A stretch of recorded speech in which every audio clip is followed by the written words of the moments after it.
Namah Shivaya Parapurnam Shivoham Shivoham Namah Shivaya Parapurnam Shivoham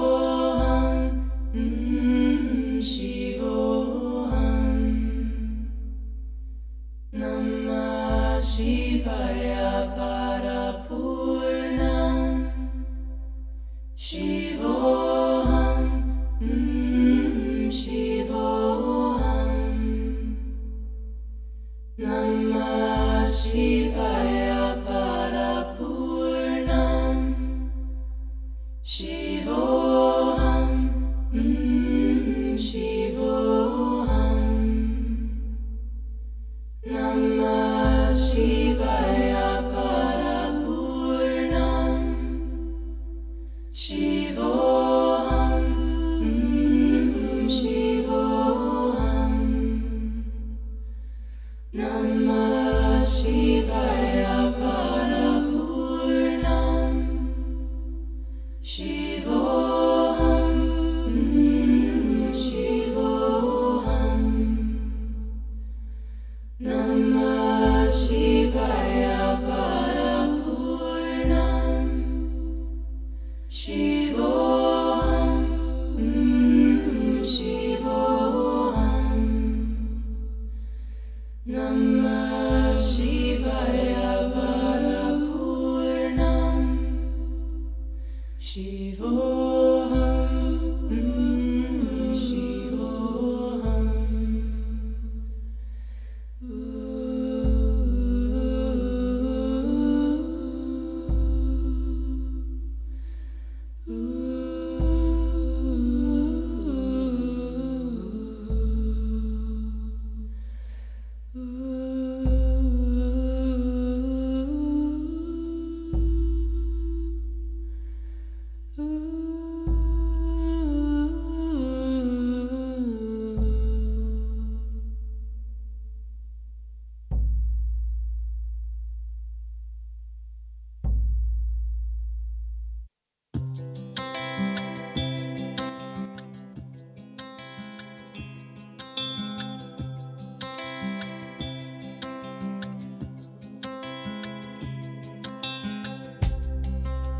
Laughing in the rain, dancing on a string across the sunset. Clouds are floating by like a picture perfect day, where everyone is shining, smiling, flying. Everything's okay when it's falling into place, and the world turns our way, spinning round in outer space. We're running through the maze, ready for a break. Time to close your eyes. It's summer, everything's okay. Singing in the sun, swimming in a dream of waving colors. Fish are passing by like a cool and starry night, when everything is shining, smiling, flying. Everything's okay when it's falling into place, and the world turns our way, spinning round in outer space. We're running through the maze, ready for a break. Time to close your eyes. It's summer, everything's okay. Ba-ba-da-ba, laughing in the rain. Ba-ba-da-ba, when it's falling into place. Ba-ba-da-ba, everything's okay.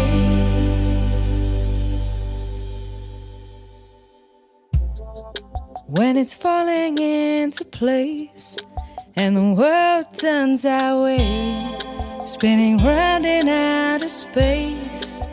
We're running through the maze, ready for a break. Time to close your eyes. When it's falling into place and the world turns our way, spinning round in outer space. We're running through the maze, ready for a break. Time to close your eyes. It's summer, everything's okay.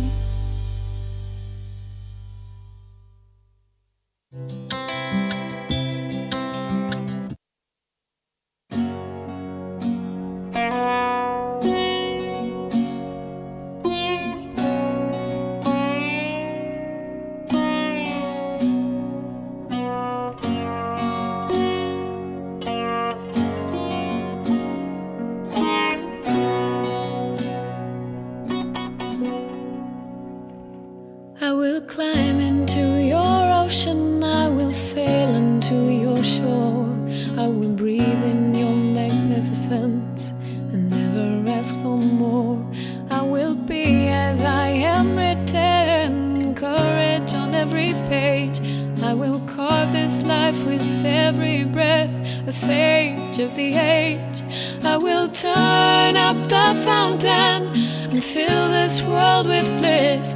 I will sing a song of joyful love and merge into your kiss. And I will stumble into beauty, recognizing that it's me. I will open up my heart and surrender unto thee.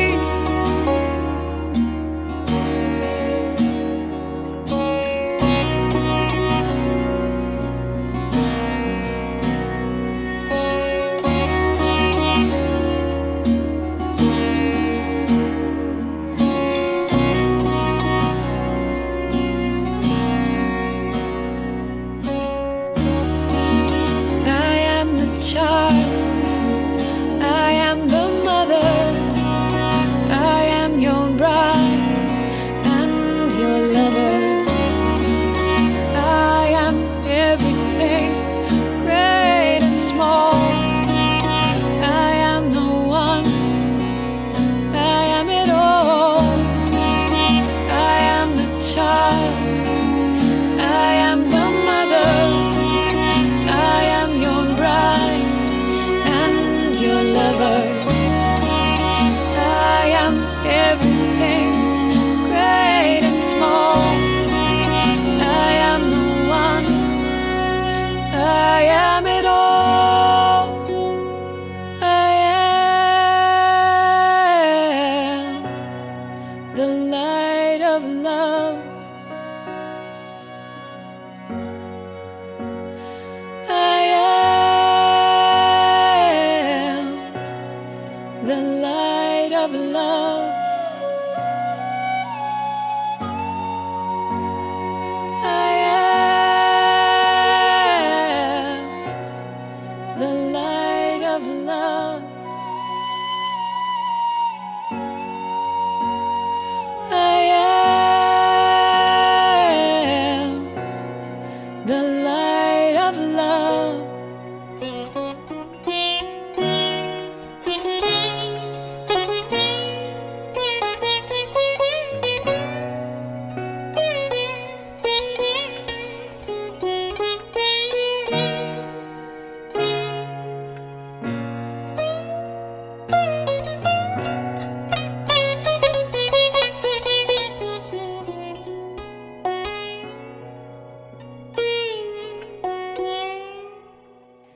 I will dive into each moment because I'll die as I was born. I will walk at peace, at ease and grace, and flow with the unknown. I will find the gift in everything, perfection in every way. I will bow at the altar of this and every day. I can't promise not to feel some fear or to always understand, but I'll be the change I wish to see. I will hold every hand, and I am tangled up in beauty. I see clearly that it's me. I have opened up my heart and surrendered unto thee.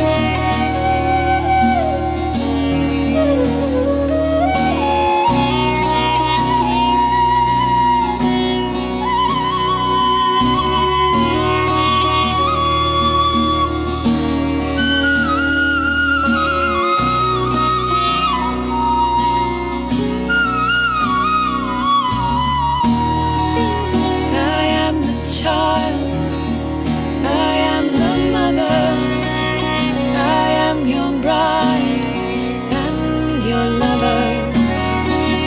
I am everything, great and small.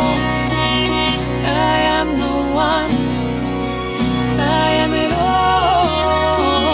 I am the child, I am the mother, I am your bride, your lover. I am everything, great and small. I am the one, I am it all. I am the light of love.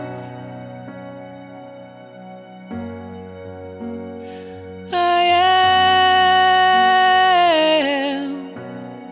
the light of love. I am the light of love. I am the light of love. I am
we're letting go.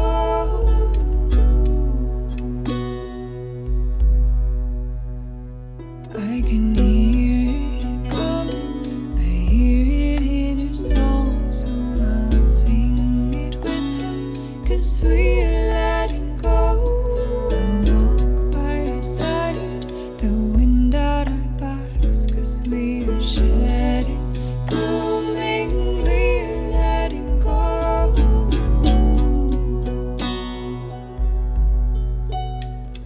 Oh, give it, oh, give to the wind and give it to the lead tide and give it to the burning embers, 'cause we're letting go. I can feel it coming, I see it in her eyes. There's a new way rising, 'cause we're letting go. I'll sing it to you with all of my soul, 'cause we're letting go. I can feel it coming, I feel it in my bones. There's a new way rising, 'cause we're letting go. I walk by your side, the wind out our backs, 'cause we are shedding, blooming, we're letting go.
Good morning, everyone. So let's start with meditation. Let's start with meditation, connect to source energy. So it's there with, we'll start with the introduction. So just follow the guidance. I want you all to take, it's around 60 minutes meditation. I want you all to take a comfortable position. Clasp your hands, cross your legs, and gently close your eyes.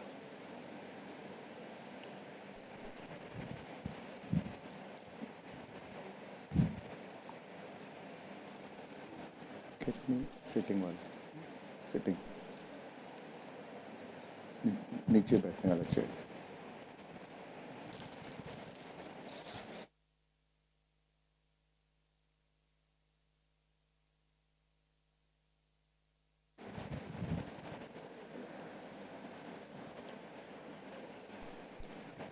All right, so let's begin. Let's start.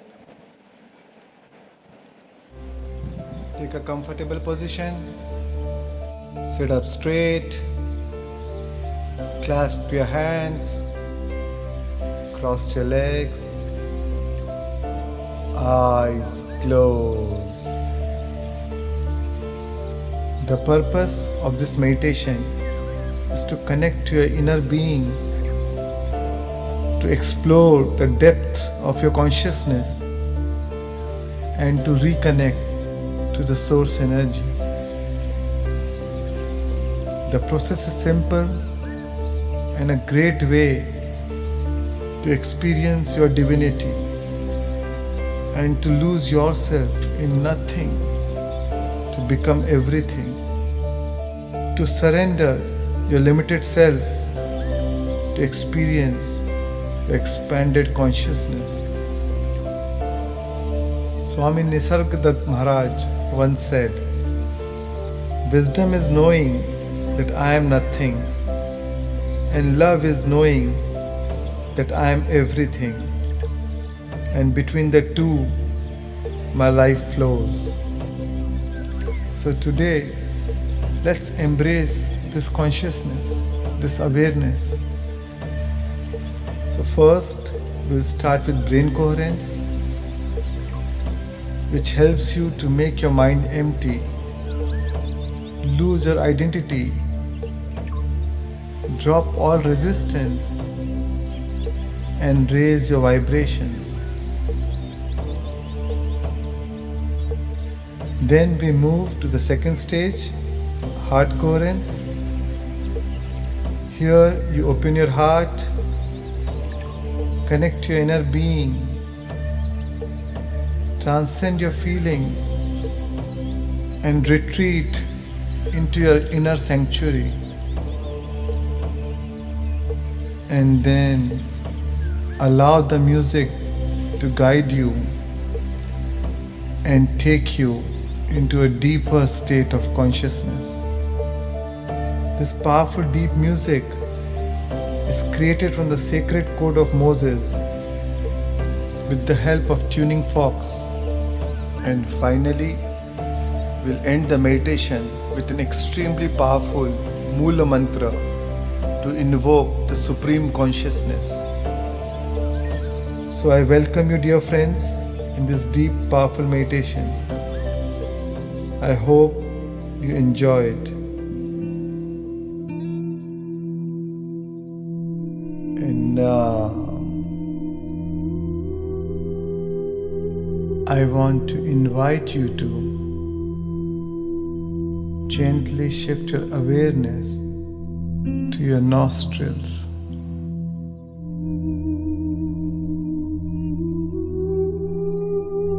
Take one deep breath in through your nostrils, and as you breathe out, relax.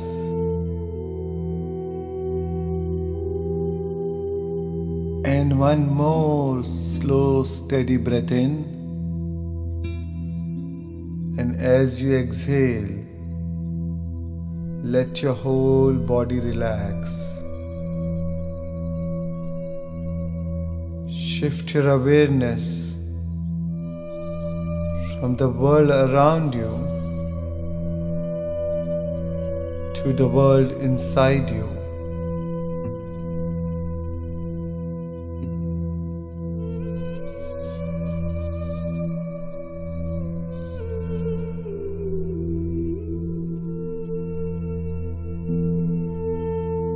At this moment of time,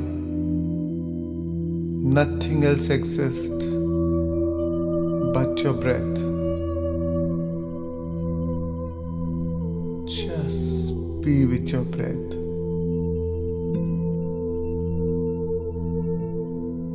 Normal, natural, simple, easy, relaxed breathing. With every inhalation and exhalation, feel yourself becoming more and more relaxed. Feel the wave of relaxation sweeping your whole body.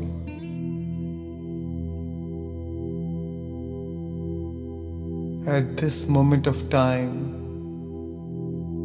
completely drop your identity, your personality self, your ego, your analytical mind, which is an extension of your ego. Just drop it all.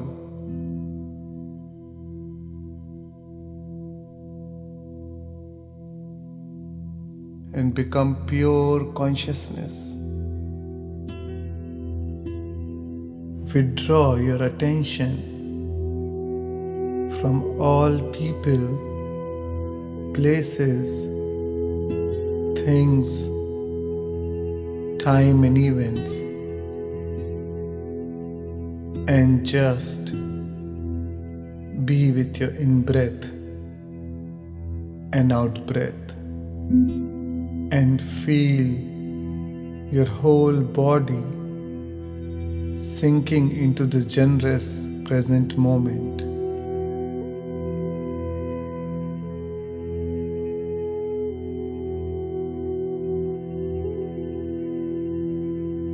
And as you observe each and every breath coming in and out of your nostrils, sense the temperature in your nostrils.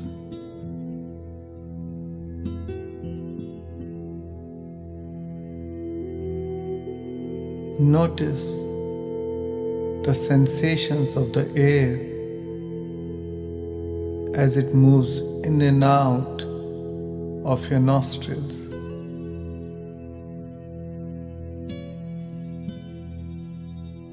The sharp, cool sensation of the air on the way in, and the warm, soft sensation of the air on the way out. Notice it. Sense it.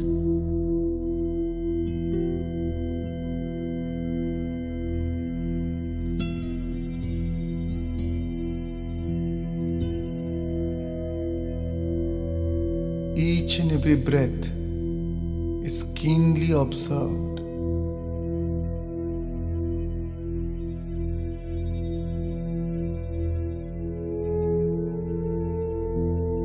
Let not a single breath slip by without your awareness.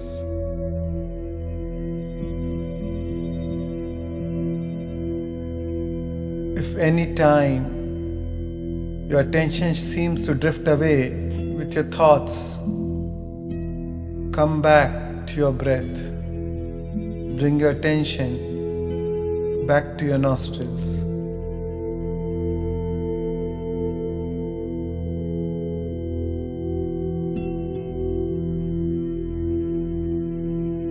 With every breath,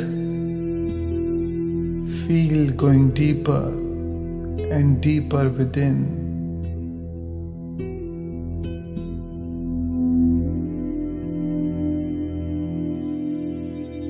Go deeper.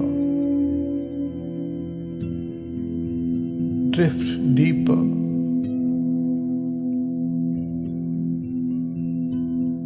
Sink further deep. And even deeper still.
And now it's time to become nobody, no one, no thing, nowhere, and no time.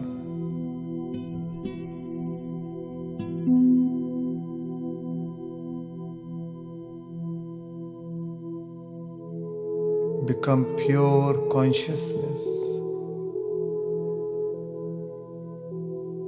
aware that you're aware in this endless, vast field.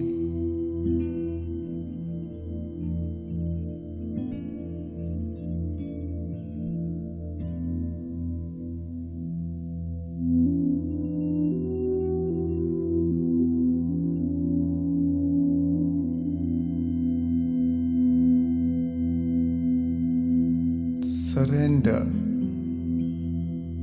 any aspects of your limited self to join the greater self and lose yourself in nothing to become everything.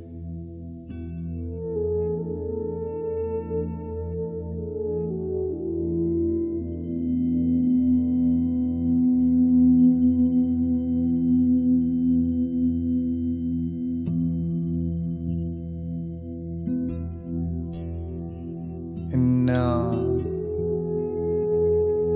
gently shift your awareness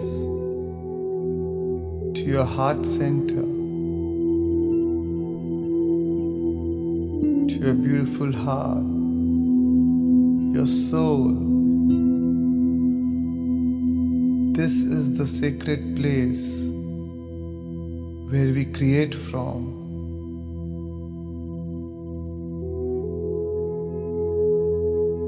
And as you breathe in and breathe out from this center,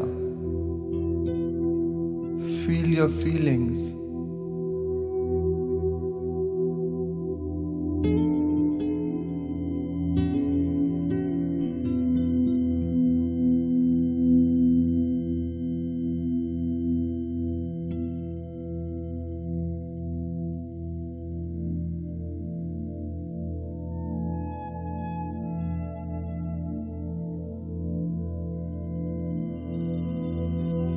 Remember, where your attention goes, your energy flows.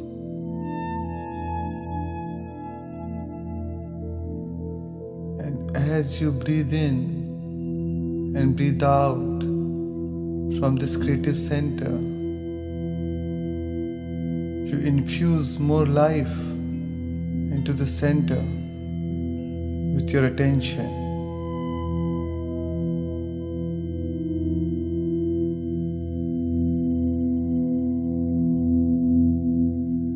With every breath, you awaken your heart. Furthermore, with every breath, you open your heart. Furthermore, your heart is a bridge that connects you to your source as you dive deeper into the core of your inner being.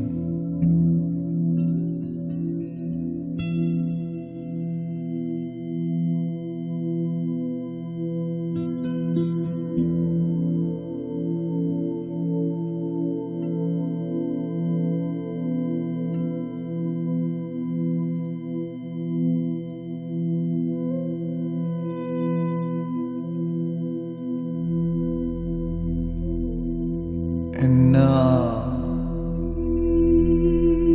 it's time to tune in to your source energy, where all things are created from.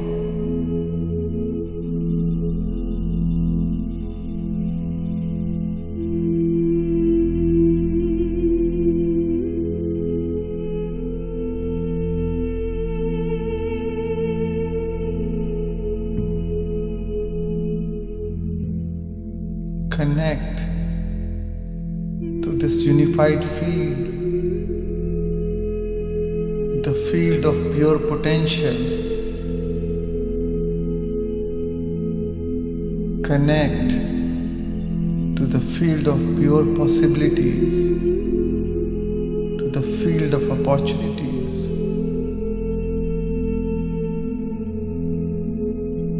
Tune in to this quantum field.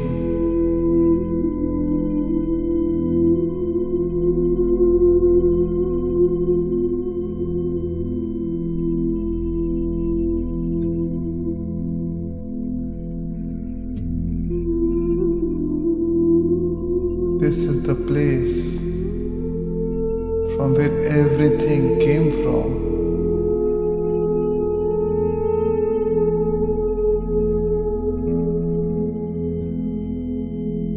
This is the place where we collapsed the infinite waves of possibilities into matter.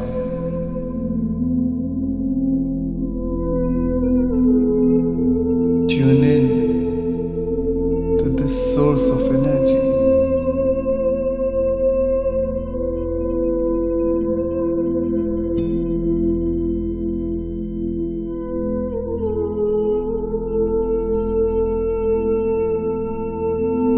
Tune in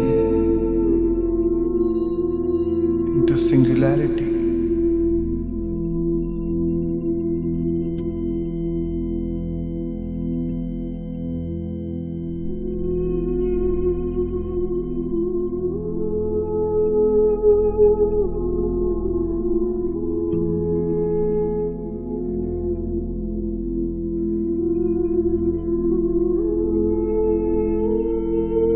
Lose the separation and become one with this unified force, which is pure love and bliss.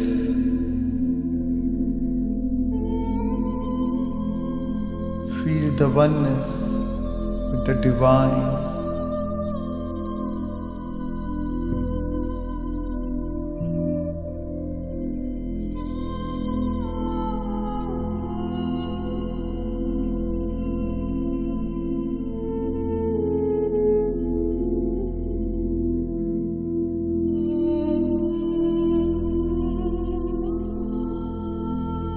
Plug in into this divine matrix.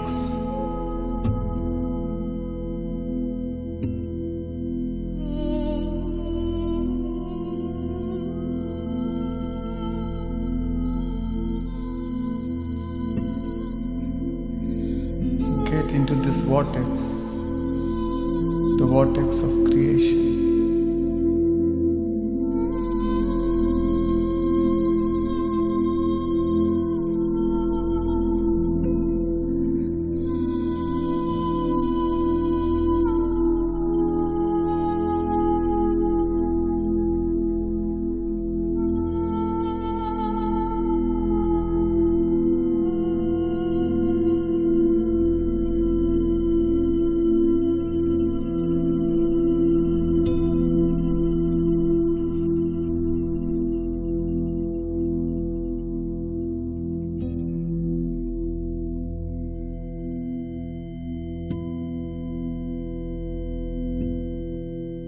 With every breath, you pierce this wheel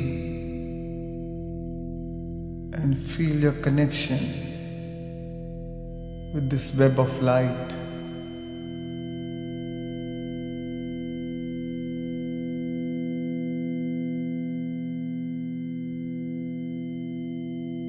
With every breath, you align with this wholeness, this quantum benevolence.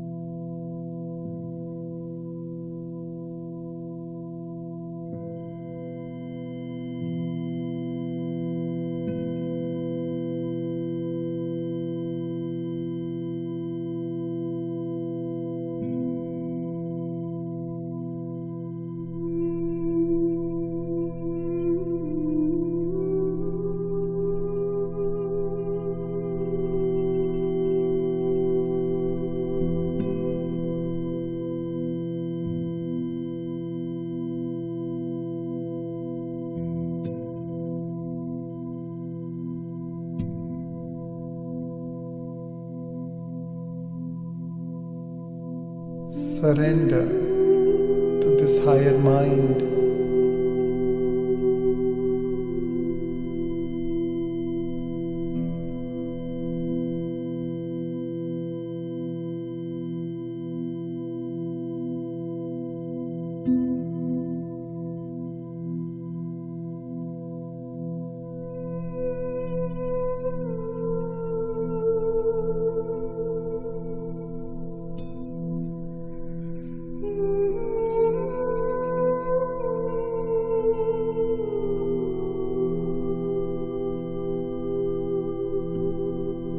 With every breath, enter this temple of silence.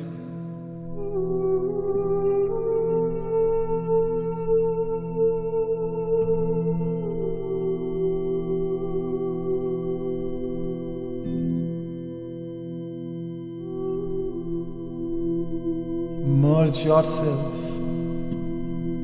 with the essence of who you truly are.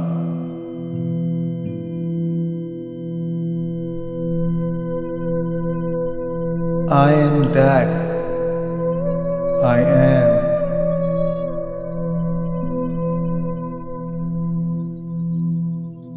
Aham Brahmasmi.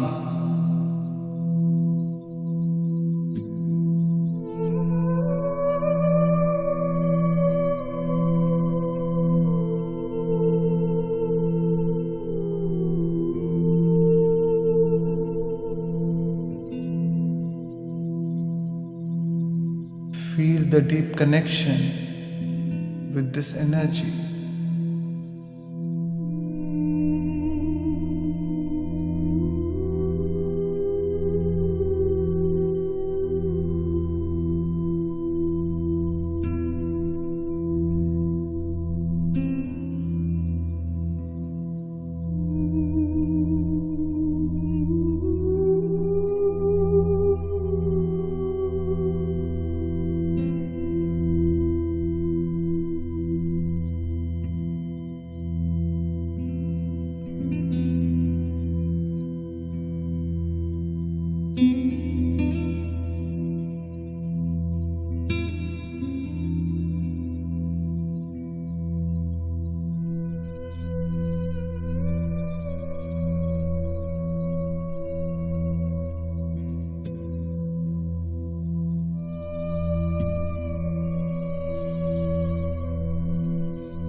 Every breath transcend time and space.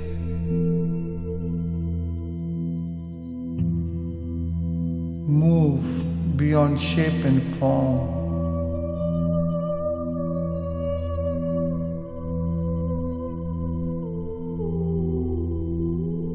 Experience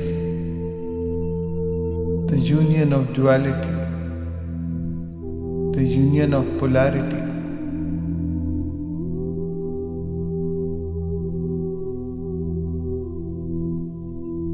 Experience the state of oneness,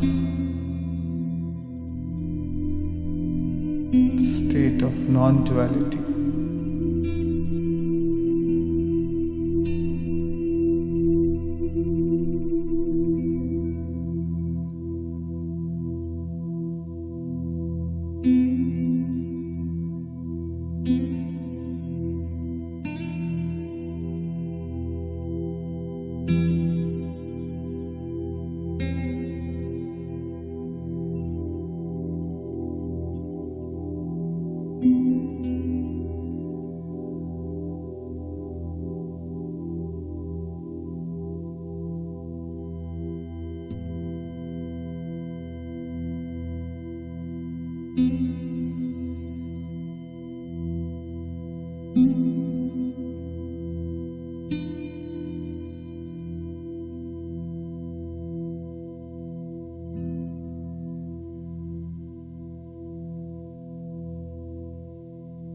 With every breath, connect to this eternal now.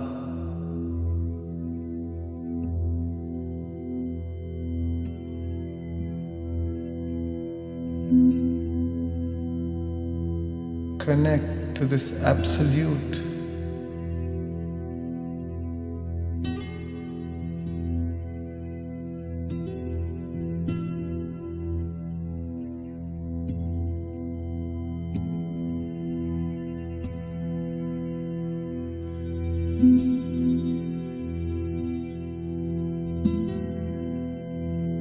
Surrender to this field, to this glory.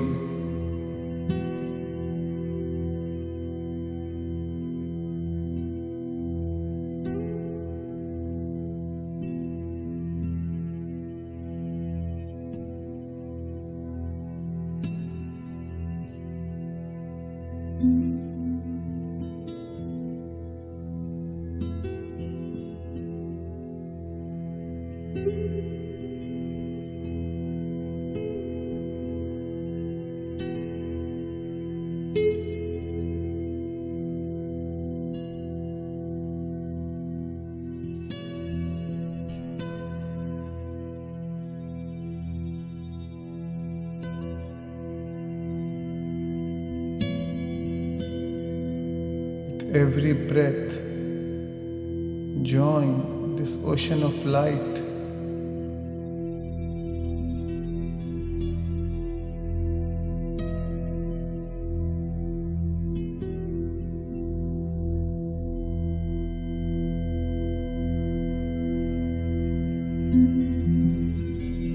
With every breath, align your vibrational frequency with this invincible field, with this mystic field.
Every breath, explore the depths of your consciousness.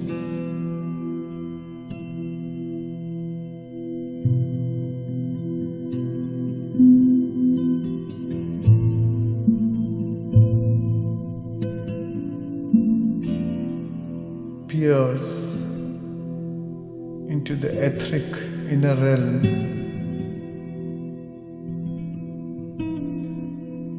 which is indestructible,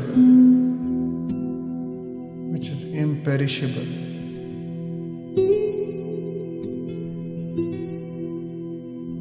which is unformed.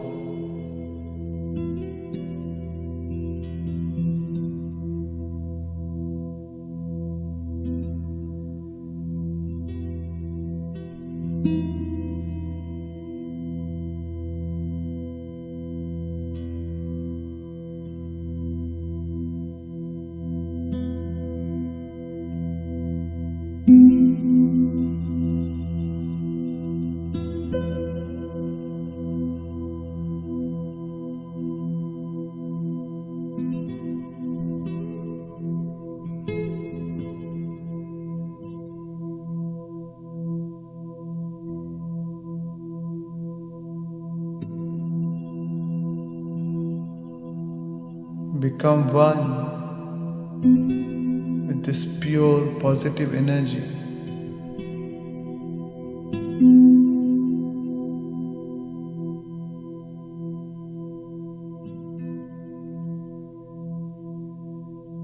Merge with this heavenly energy, the unity of macrocosm with microcosm. Tattvam Asi, you are that.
Satchidananda Parabrahma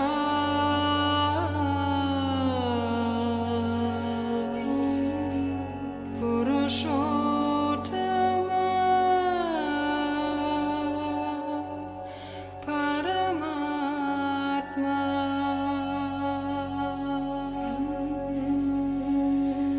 Shri Bhagavati Sameta Shri Bhagavate Namah.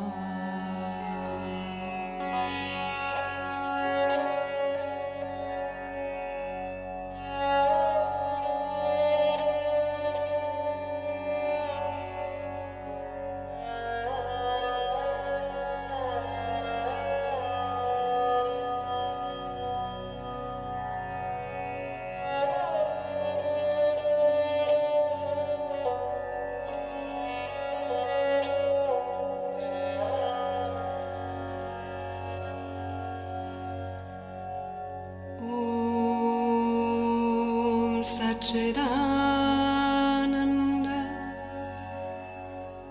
Parabrahma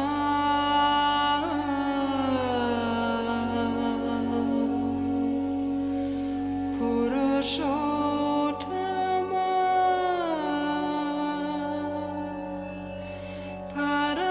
Paramatma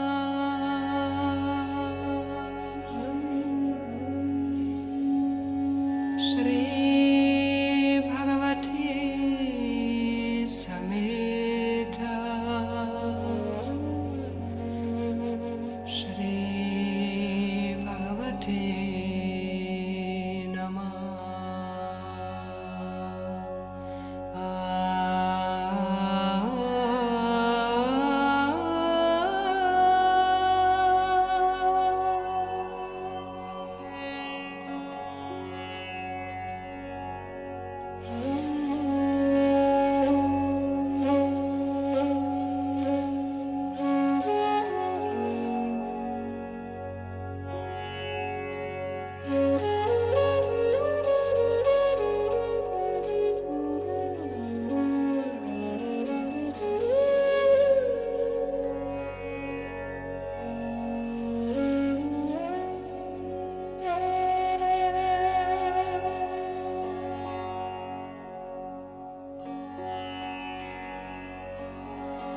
Om Satchidananda Parabrahma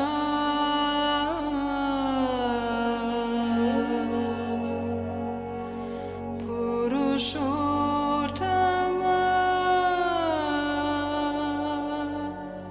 Paramatma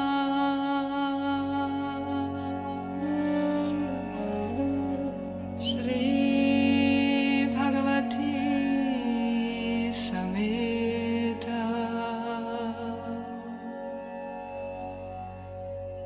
Shri Bhagavate Namah.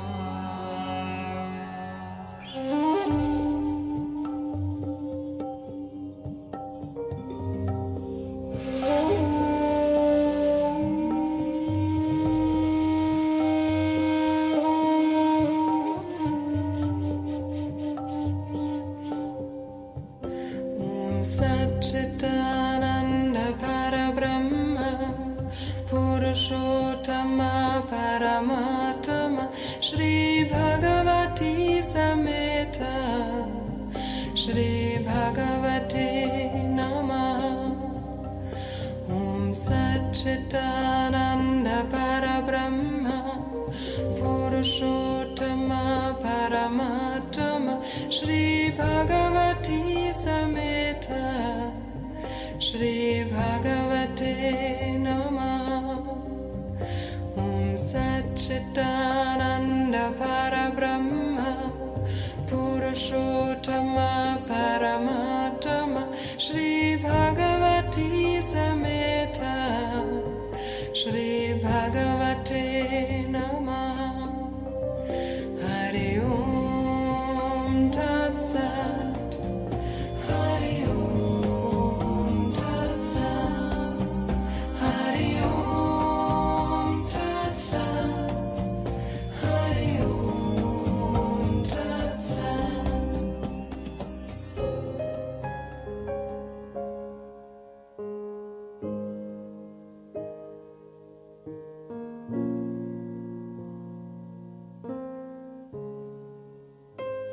Om,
Hari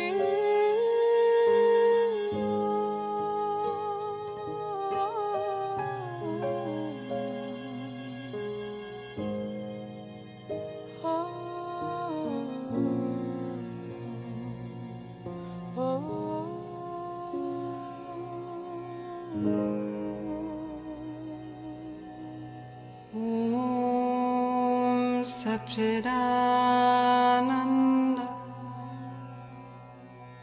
Parabrahma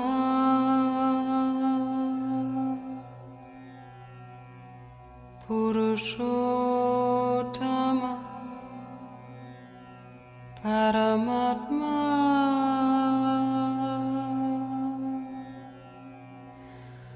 Om Shanti Shanti Shanti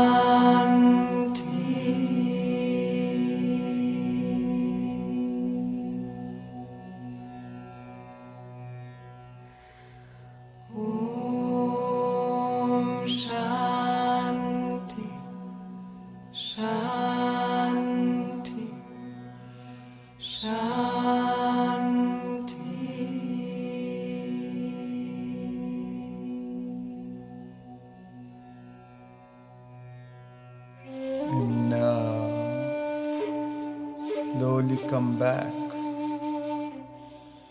Slowly bring your awareness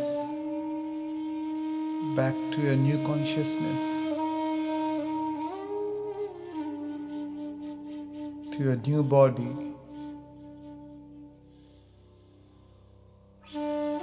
in a whole new world, in a new environment, in a whole new time.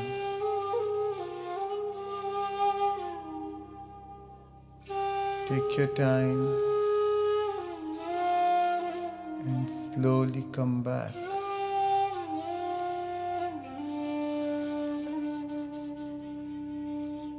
And whenever you're ready, you can gently rub both your hands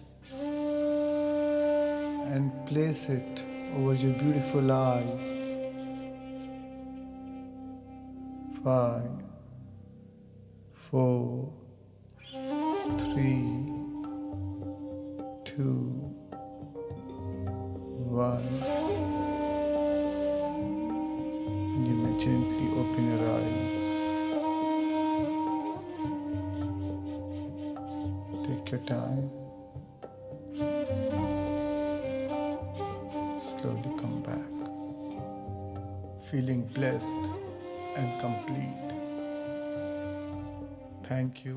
Thank you, thank you, thank you, thank you, thank you.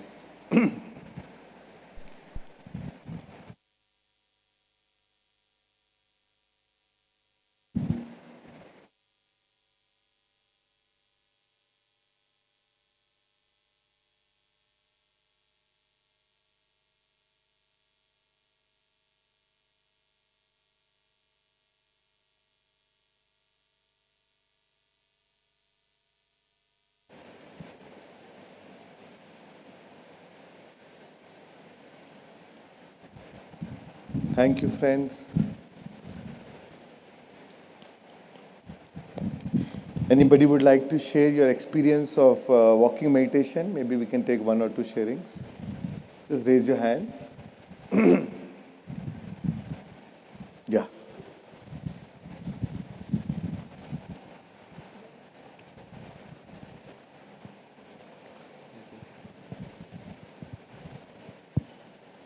So good morning. So thank you. This is just amazing, wow, unbelievable start to the morning, right?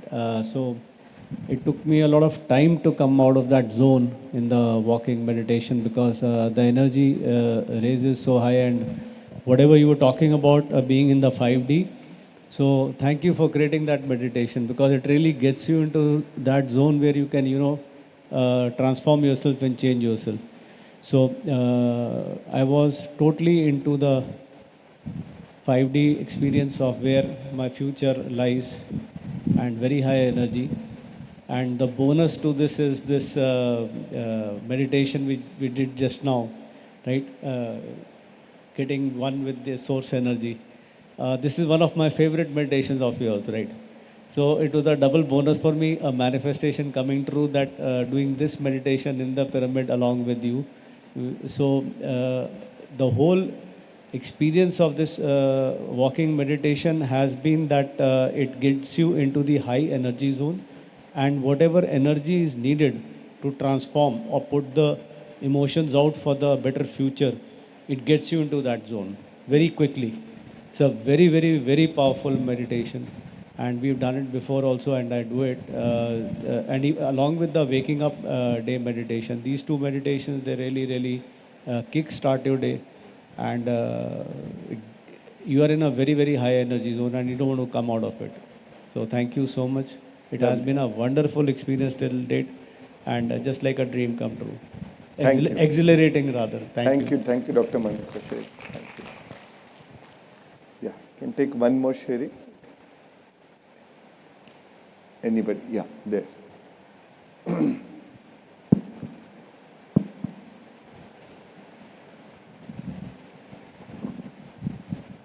Yeah, hello Shreyansji.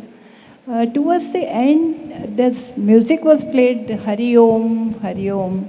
I found it like soul touching. So where we can find it, like if you want to play it at home?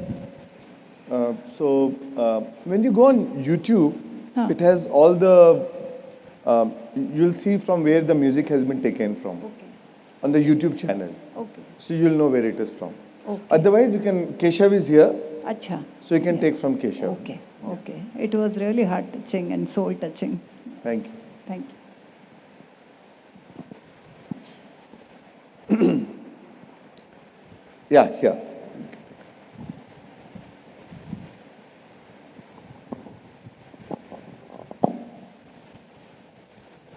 Hello, sir. I'm Yash from Jamnagar. Sir, first of all, I would like to mention that you have narrated very nicely the whole meditation, that it charged and geared me up throughout my walking meditation. And I would like to mention that I will do this each and every day before starting my day, sir. Thank you. Wow, lovely. Thank you. Nice narration, sir. Thank you. Thank you. Thank you. Yeah, you can take one last sharing. I want to also thank all the volunteers. Here. All the volunteers, they've been up in the morning, standing all throughout, arranging everything. Amazing. Thank you. Thanks to all the volunteers. Thank you. I would like to thank you from the bottom of my heart, because in the morning meditation I was literally into tears. I didn't know what was the feeling. It was the feeling of joy, bliss, and at the same time I could with the words and with the guidance, I could really feel that I am into my future. And for a 1 second also, like I was not, I was filled with high emotions, like what we were thinking, what we were talking about yesterday, that we have to go from the survival to the higher emotions. Like it was so powerful that I could feel those vibration throughout. And when it was finished, like I felt that I've entered into my new future, new life. I'm looking forward to it. And I can't thank you enough. Like words are not enough to thank that experience which I experienced from this walking meditation. Thank Lovely. you so much. Thank you. Thank you. Thank you.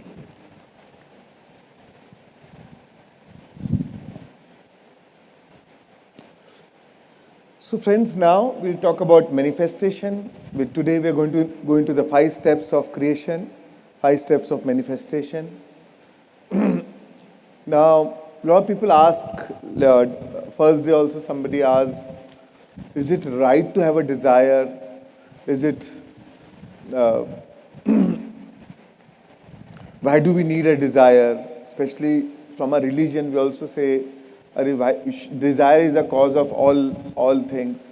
So there's nothing, Raman Maharshi said very, very well about it. He said, there's nothing wrong in having a desire.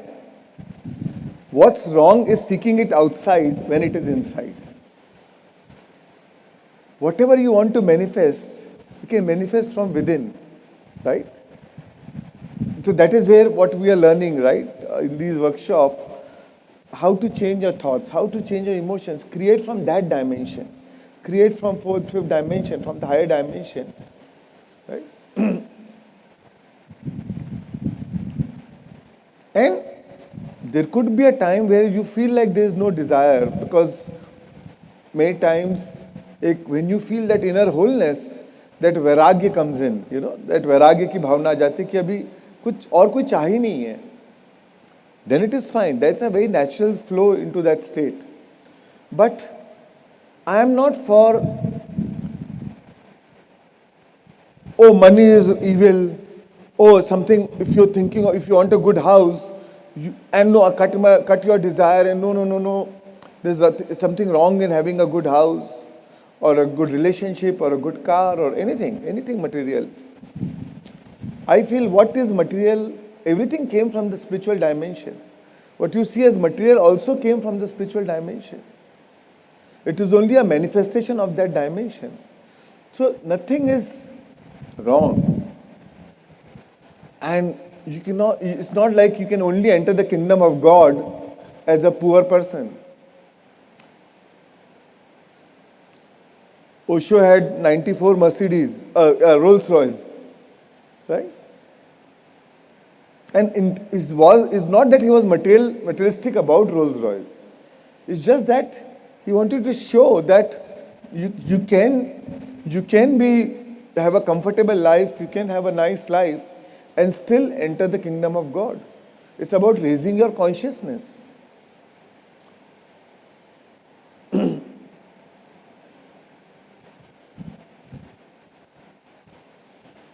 And the truth is, it's just that what changes is, as you become more and more spiritual, more and more wholeness, the desire which usually summons from the ego, from your ego, now comes from your consciousness.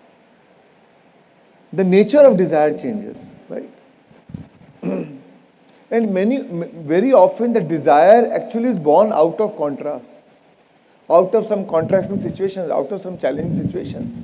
That is where the new desire is born out of. That's why I feel contrast is a great thing, challenge is a great thing. Patri sir used to tell me, what's life without royal challenge? Not this royal challenge.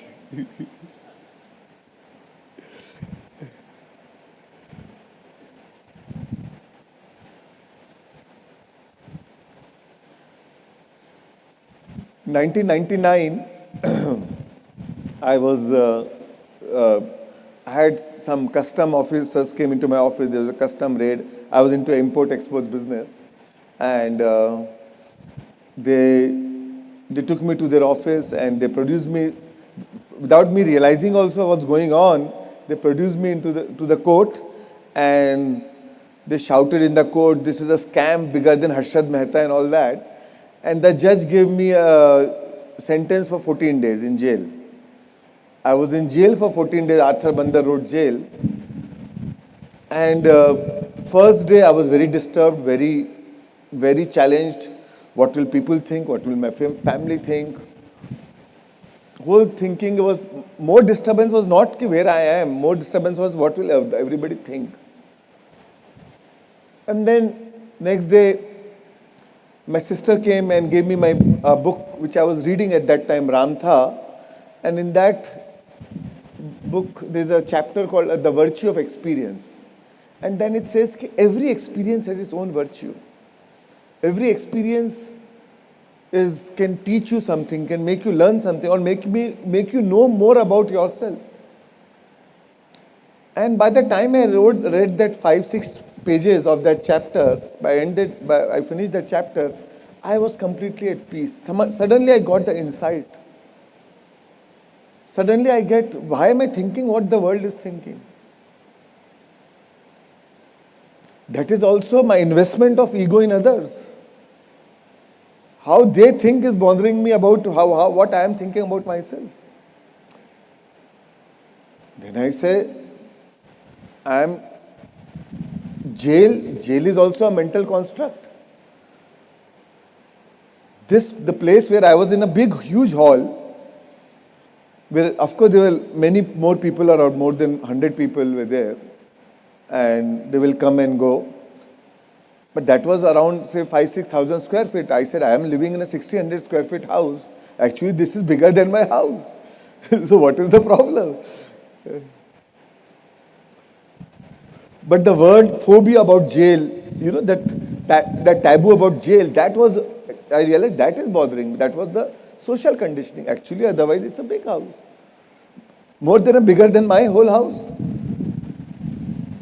Then I thought, 6 months back, I told Patri sir, I want to teach meditation in jail.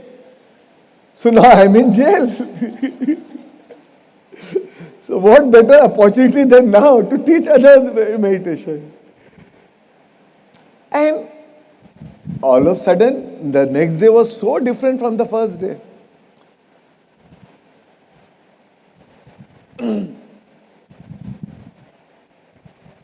I got to know so much more about even the thieves and even people with serious crimes.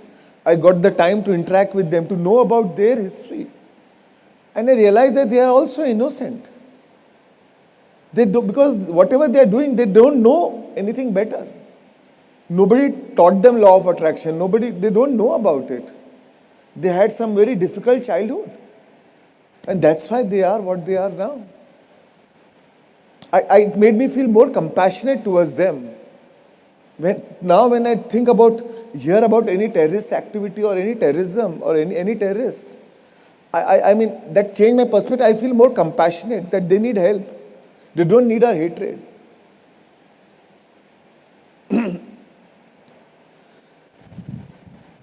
So many times a contrasting situation can actually help you. And most of the time, the new desire is born out of the contrast.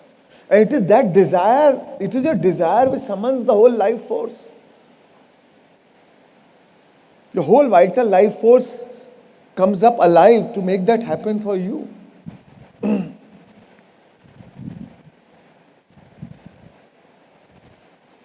The moment you identify the thing you want and you achieve the vibrational harmony with it, the law of attraction summons the energy through you. And that is what life is. So when someone stops desiring, life force no longer flows through them.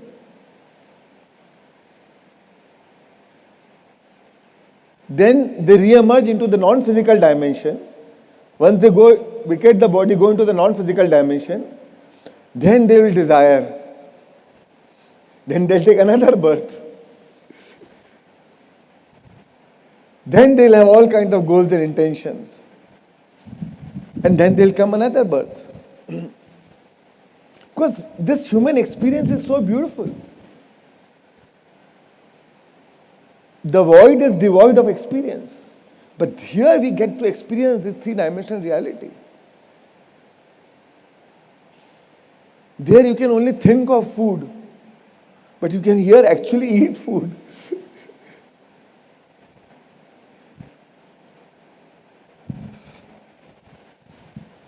And many times, the problem is not with the desire. The problem is not with the materialistic things. They say money is the root cause of all evil. Actually, it can be true, it cannot be true. Many times what happens is when you are manifesting, when you are starting your journey, or when you have nothing and you desire money, you start humble. Because anyways you have nothing, no choice but to be humble. But when you get money, then the ego says, oh, I created it. I am a self-made person. And the ego comes in, and with that arrogance comes in, judgment comes in, the superiority complex comes in, and that money changes your vibration. Right? And then that becomes a problem. If your abundance, we have all the right to be abundant. We have all the right to have all the abundance in our life. But what is more important is when you get that abundance, it should make you more humble, more kind, more gentle, right? More compassionate. It comes with responsibility. But if you lose your vibration, and many times you lose your vibration and then you lose all the money you made. Again, life gives you an opportunity to again make you more humble again. To open up your heart.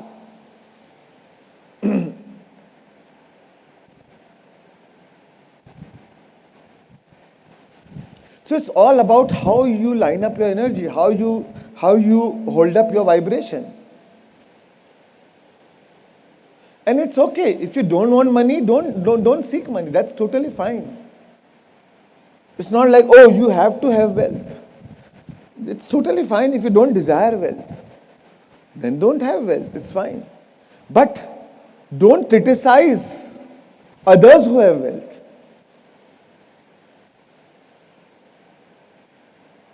You respect your choice, but you also respect others' choice.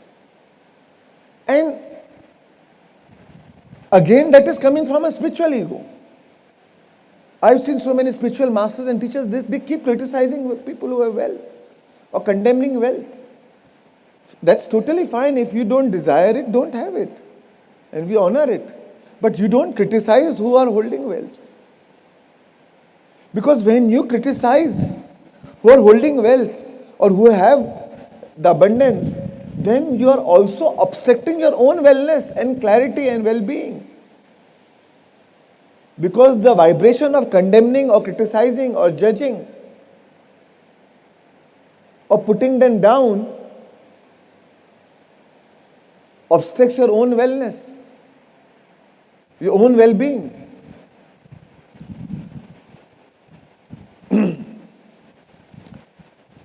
So friends,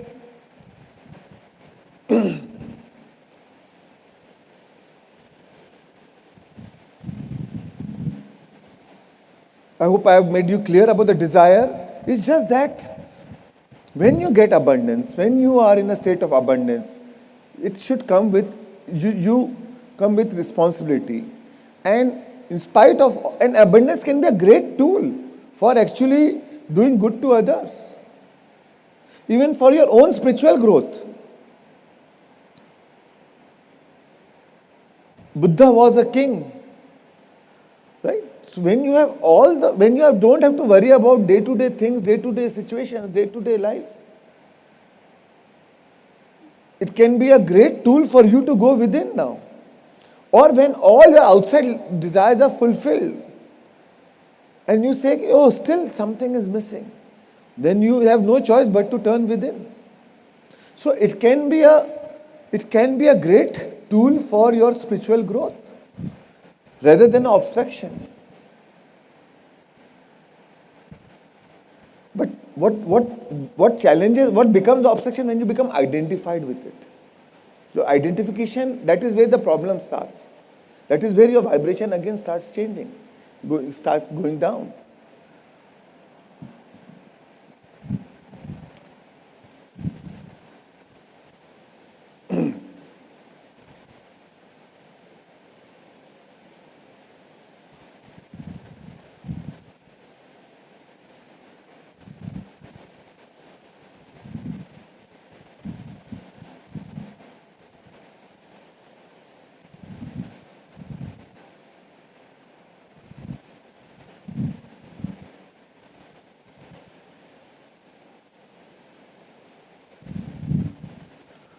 So we'll go, for manifestation, we'll go with 5 steps. 5 steps of creation. I've made this 5 steps so that it's become easy for you to manifest what you want. Friends, everything is a miracle until it becomes a technology. Right? Everything is a miracle until it becomes a technology. As kids, we could never imagine that, we could have wireless video call with somebody. Now, our kids don't even think about it. They think the world exists only like that because now it's a technology. As a child, for us, it was a miracle, as if it can never happen. So everything is a miracle until it becomes a technology. And what I'm sharing with you is the technology of manifestation. The moment you become technology, life will become miracles. And miracles will become normal. It will become a norm. So, now to manifest anything with the help of meditation, I like to start with brain coherence. We've been doing brain coherence, right? Anapanasati. Again, you know why we do it. Or when you observe your breath, it makes your mind empty. The moment you stop thinking and you end your problems. The moment you stop thinking, you lose your identity, your ego, your personality self, right? And with your identification comes the problems. With your identification comes the challenges. With your identification comes the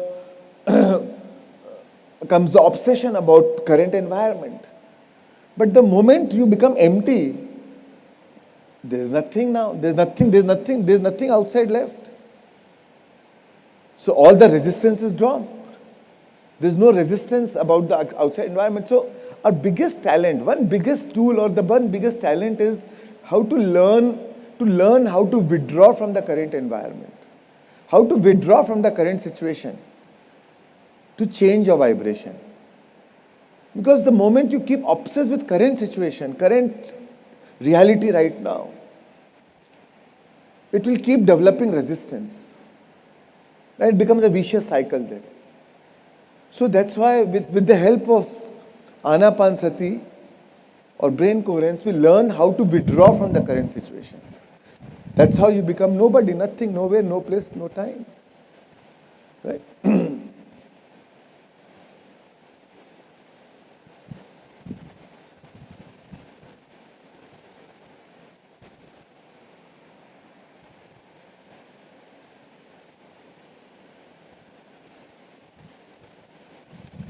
So friends, we have to make it a regular practice. Meditation should be a regular practice. Consistency is important. Some days could be better, some days could be down. That's fine. Make it consistent. I've been meditating since I learned from Patrisa around 96. Since then, barely in a year, a day or two passed where I have not meditated. So it's for me, it's become my, I look forward to it. It's become my inner joy. It's like a feast to your soul. And we'll all come to that stage when you make it little consistent. Then and most of you are already enjoying it and been doing it anyways. Right? So don't say tomorrow I'll meditate longer. Suddenly you will find that 1 year has gone by.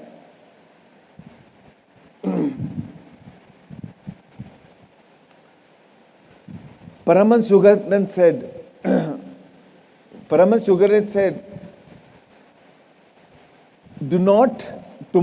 don't say tomorrow I'll meditate longer. You will suddenly find a year that has passed without fulfillment of your intentions. Instead say, this can wait and that can wait, but my search for God cannot wait. Right? Make your meditation non-negotiable.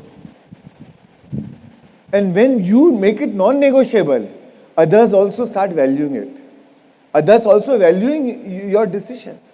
Otherwise, people are, in the moment you get up in the morning and if you don't reclaim yourself, meditation is reclaiming yourself. And if you don't reclaim yourself, the world is out there to put the claim on you.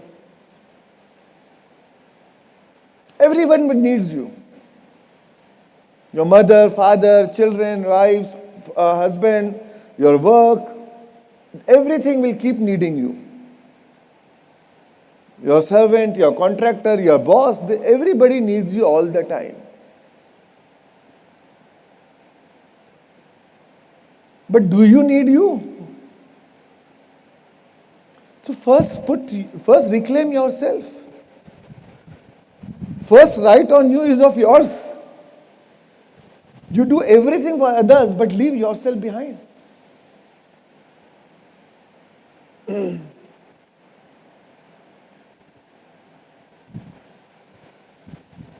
There's one quote by Hafiz, again a Sufi spiritual master. He said, I felt in need of a great pilgrimage. So I sat still for 3 days.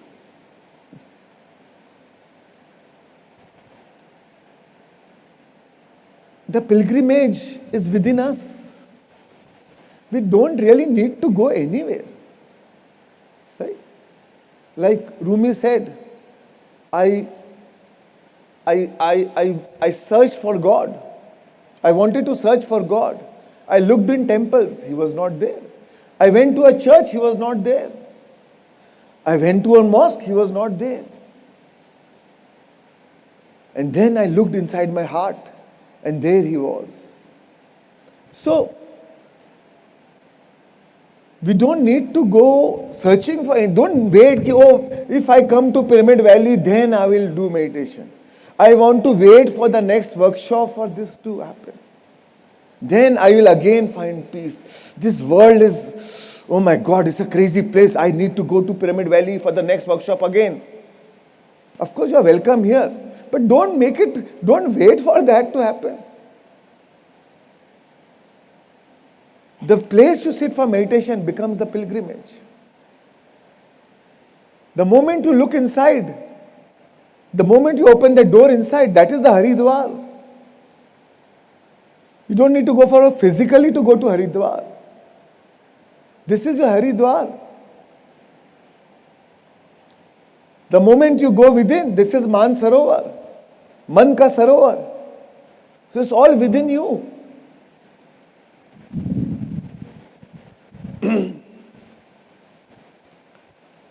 So make it non-negotiable, do it regularly and don't wait for anything. If I don't get time, I'll meditate in the car. I'll meditate if I'm traveling early morning or something, I'll meditate in the flight. Don't wait for a perfect place or a perfect time.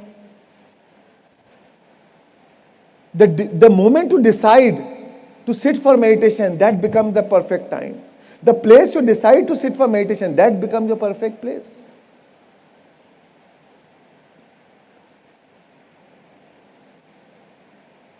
Don't wait for, a lot of people ask me, Brahma Muhurat. The moment you decide to sit for meditation, that Muhurat becomes a Brahma Muhurat. You make that into Brahma Muhurat. घर वापसी का क्या मुहूर्त? If you have lost your home, there's no muhurat, there's no good time to go back. Any time you go back home is a good time. Your mother, father is always there to welcome you. Your divine is always there to welcome you. That becomes the Brahma Muhurat. And you have your meditation mask where you can help you to disconnect any time.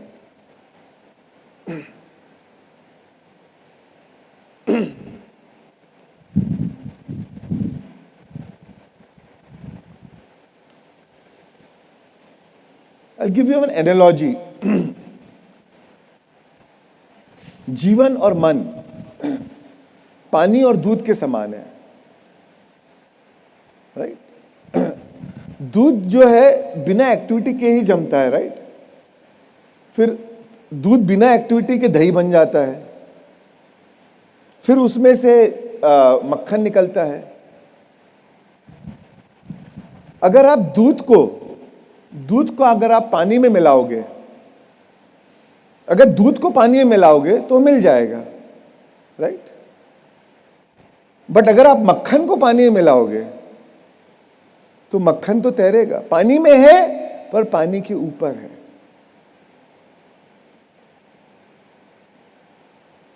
तो same way friends, with meditation आपका जीवन मक्खन बन जाएगा, आप मक्खन बन जाओगे. फिर आप दुनिया में हो, you are in the world but not of the world.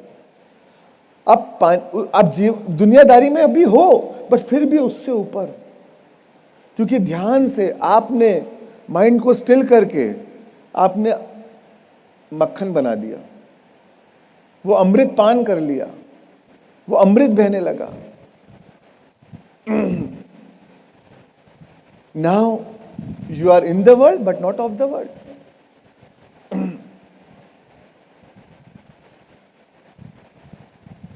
तो ये जर्नी है, दूध से मक्खन बनने की जर्नी है.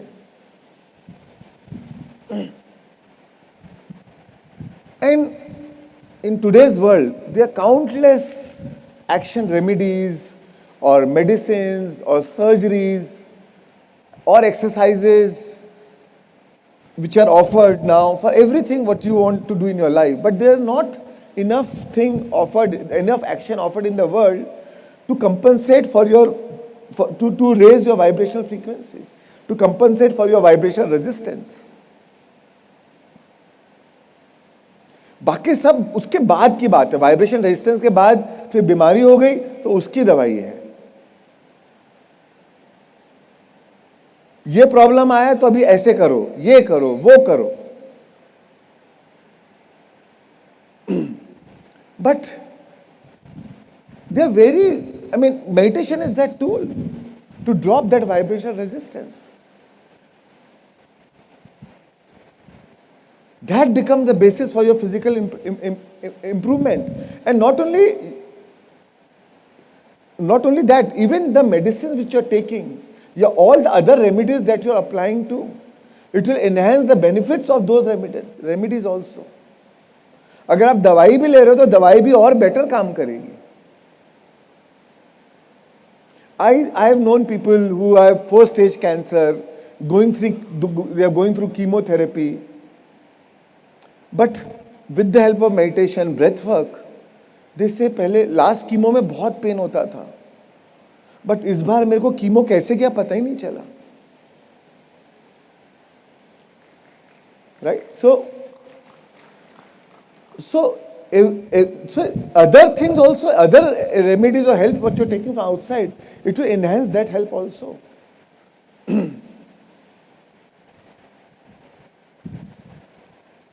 Somewhere I read, दुनिया का हूं पर दुनिया का तलबगार नहीं हूं, बाजार से गुजर रहा हूं पर खरीदार नहीं हूं.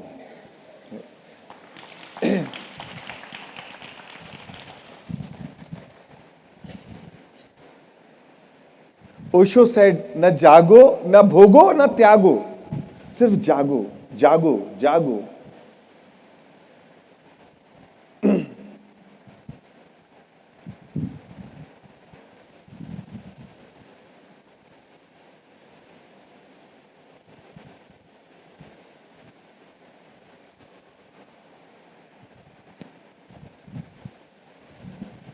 Everything that we have, actually on earth is actually borrowed. Everything that we have in earth is actually borrowed. We have to understand this. Then it's easy to drop the attachment.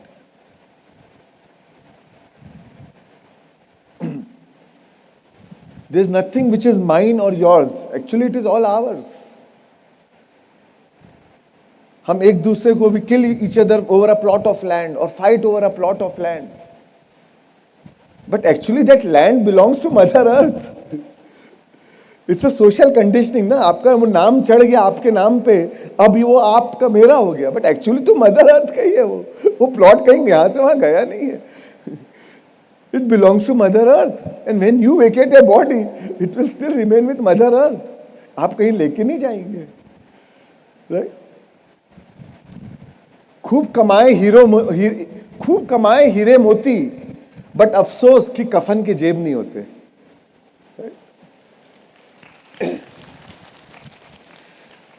So you have to enjoy the world of things. I'm not saying despise the world of things. Enjoy the world of things, but also understand its limitation.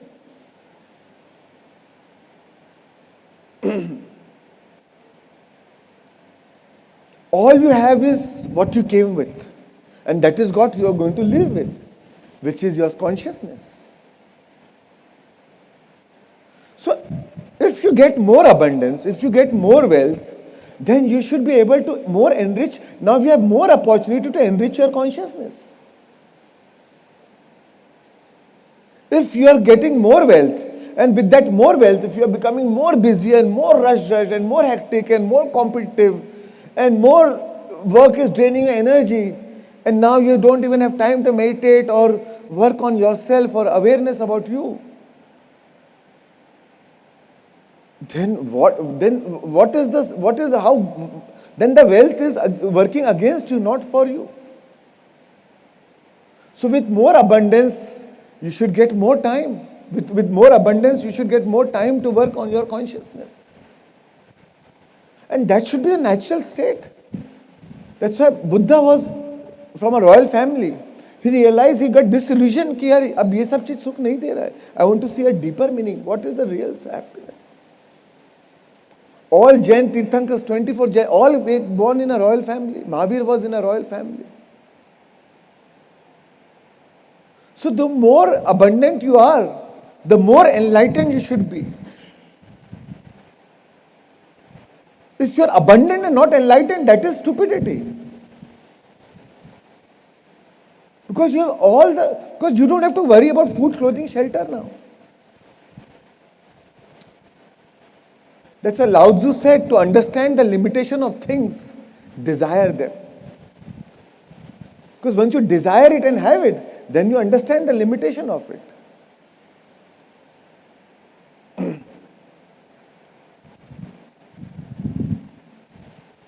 And all these portals that I talked about yesterday, third dimension, fourth dimension, fifth dimension, these dimensions are not outside कि ऊपर है कोई, these are not physical dimensions कि हम यहाँ से वहाँ गए, यहाँ से वहाँ गए, वहाँ से यहाँ गए. All these portals, all these dimensions I'm talking about is not in some secret hidden place. They're all within us, within our subconscious, within our consciousness. We can choose to move from which dimension to draw with your thought, with your intention, with your emotion.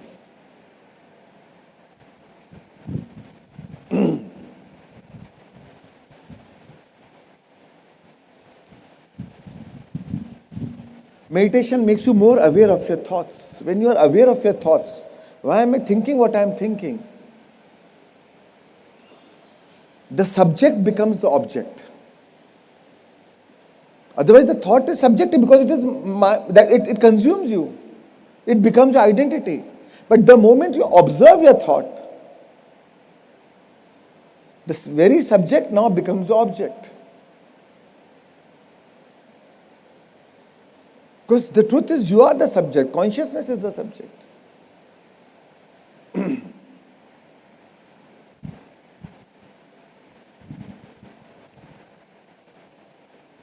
If knowledge is power, knowledge about self is self-empowerment. With meditation, you self-empower yourself. You know more about yourself. Every meditation is an investigation of your oneself.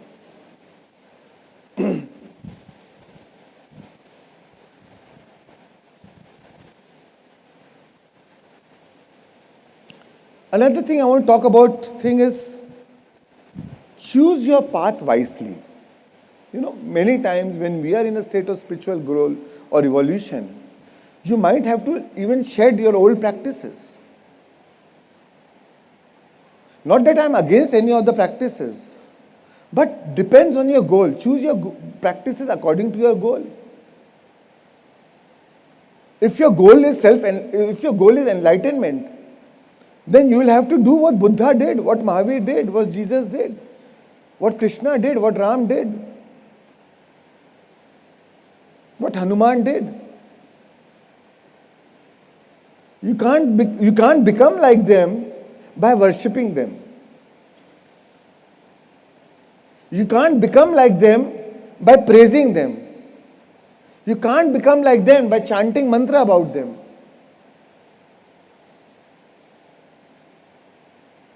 They are enlightened masters. They are not some egoistic people sitting there judging you. कौन मेरी तारीफ कर रहा है, कौन मेरी बुराई कर रहा है, जो बुराई करेगा उसको पनिश करूंगा, जो तारीफ करेगा, जो मस्का जितना ज्यादा मारेगा उसको उतना ज्यादा अच्छा फल दूंगा. They don't care.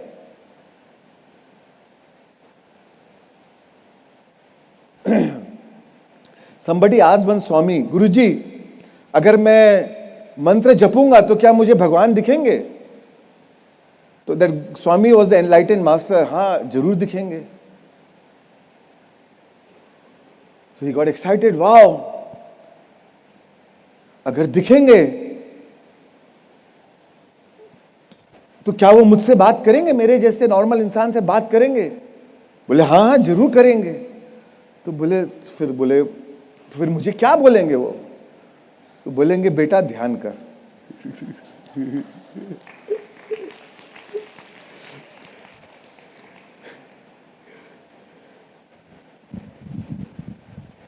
भगवान मिल भी गए तो मिलने से तो क्या तुम्हारा कल्याण होगा? तुमको वैसे बनना है, राइट?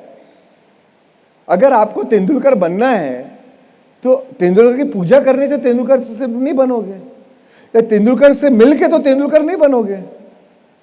आपको बैट बॉल उठाना पड़ेगा, वैसी प्रैक्टिस करना पड़ेगा, वैसी मेहनत करना पड़ेगा, वैसी लगन से काम करना पड़ेगा, तब आप तेंदुलकर बनोगे.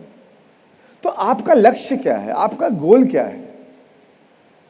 एंड इसका मतलब ये नहीं कि अरे मैंने तो, because we are all born from religious background, we are all born in religious families, some of the, everybody of us is born in some religion. We have our own traditions, own cultures, own things which our parents have taught us.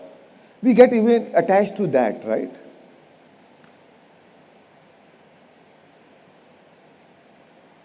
Many times if you go to temple and do puja every day, अब मैं उनको बोलता हूँ नहीं मंदिर जाके भी ध्यान करो, तो उनको डर लगता है कहीं कुछ गलत हो गया तो, क्योंकि इतने सालों से पूजा करते आए हैं. But are you doing out of fear और out of love? And many times you have to change the old practices.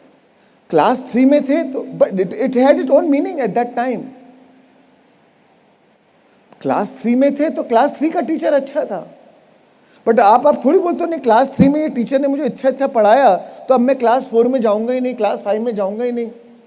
You get attached to class 3 teacher only now. Because the teacher was good, I'll stay in class 3 only. No.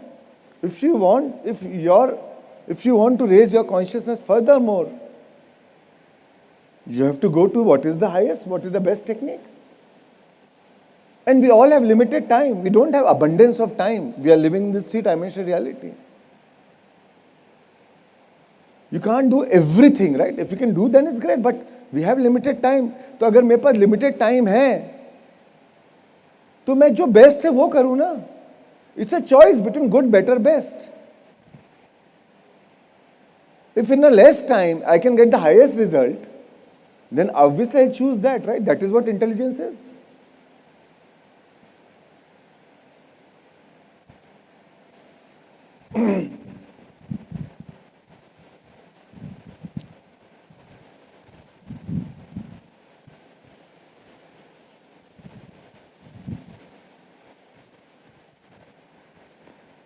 Even don't idolize any guru also. We become obsessed with some guru. We start idolizing that. No. We are living in a technological world, age of information. You have access to now so many gurus. Anything that teaches you is your guru. It could be a life situation, it could be a book, it could be an actually master or some actual guru or teacher. What is important is to follow the teachings, not the teacher. Follow the teachings, not the teacher. Buddha's disciple Ananda didn't become enlightened until after Buddha passed away and he dropped his attachment with Buddha. Then he got enlightened. Even Mahavir's disciple was again Ananda. He did not get enlightened only after Mahavir Nirvana happened. Then he realized that I need to drop this attachment. When he could drop the attachment, then he got enlightened. So even your attachment to Guru will become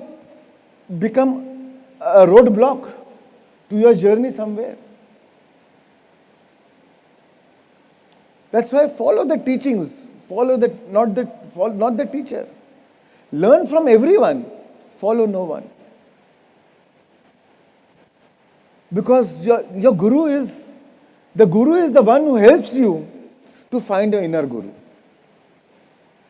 Because your inner guru is supreme, your consciousness is supreme.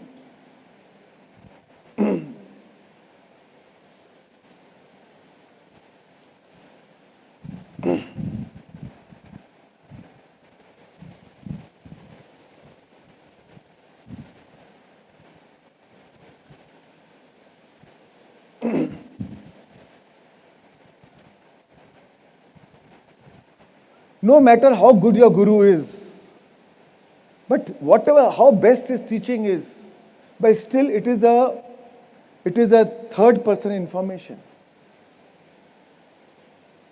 Once with meditation, once you make it your own experience, then it is your first person information. I know it now. दो रास्ते हैं, जानो या मानो. Jano is about experiencing yourself. Mano is about faith. नहीं गुरु ने कहा तो वो सच ही होगा. हमारे शास्त्रों में ऐसा लिखा है तो सच ही होगा. And I am saying, not saying कि वो सच नहीं होगा. होगा, शायद नहीं भी होगा, but experience it yourself.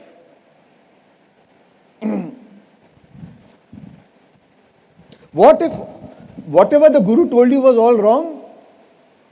Then in the end of your life you will regret कि कौन से गुरु के चक्कर में फंस गया.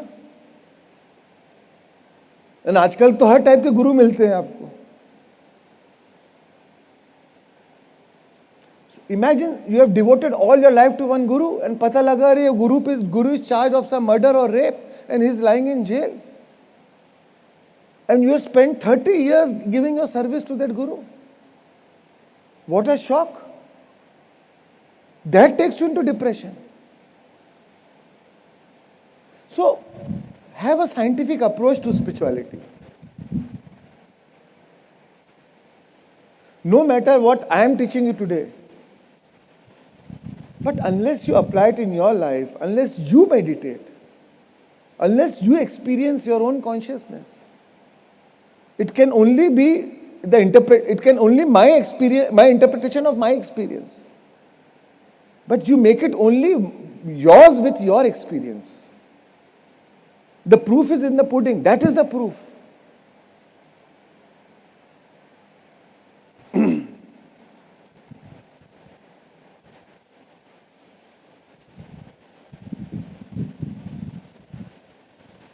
Another good thing is meditation is you stop fearing uncertainty.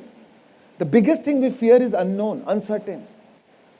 Because we don't know what life will throw up. We're anxious about what worse can happen. Worry is a prayer for manifesting what you do not want. Because when you worry, you are speculating the worst outcome. And with your worry, you invite more of that reality into your life. But when you are prepared, how do you prepare? With meditation, you connect to your consciousness, and you know all that source has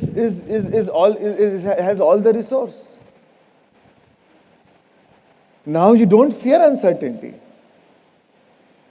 Now you don't fear losing anything because nothing is really lost because all is within me. What is there to lose? And there is nothing big, anything there outside to gain also. It can give me some pleasures, some comfort, but you know its limitation.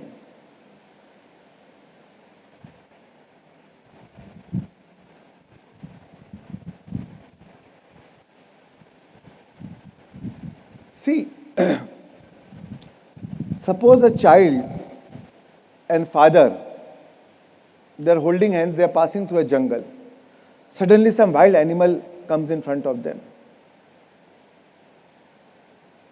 Now the child is not scared because he knows my father will protect me.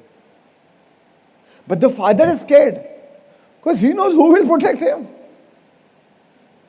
Right? The same way, when your consciousness is your father is within you.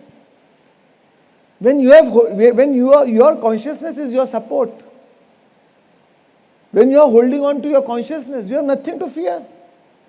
फिर life में कुछ भी हो, you know, you have a tool, you have a technique to withdraw from the situation and change your emotion and feel good irrespective of what the situation is. In spite of that situation, not just because of the situation, but in spite of that situation, you know you feel good. This thing is no more stressing me anymore. So that support, and we all have that support, but we are not using it. We are not taking it. We are not realizing that support. That's why it's called self-realization. It's only you have to. It's not there. It's just that you have to realize it. The whole enlightenment is about self-realization. It's just your realization that, oh, it is there.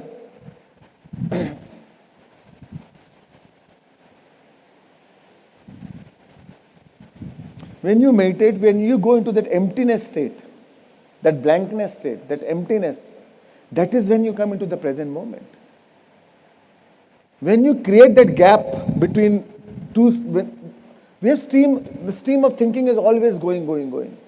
But in the meditation, you create a gap in that stream of thinking. Right? All of a sudden, when you sleep deep into that emptiness state, now between the last thought and the next thought, there's a gap now. That gap is the mind of God. That gap is the Buddha state. If you are in that gap for 1 minute, you are a Buddha for 1 minute. That gap is the quantum field. That is where you tune into the quantum field. That gap is the Zen or the Tao, whatever we call it in different names. That gap, because nothing is there, then everything is possible. That gap is filled with infinite possibilities and potentials. That emptiness is not empty. That emptiness is full of potentials and possibilities. That gap is not an empty experience. It is an experience of emptiness.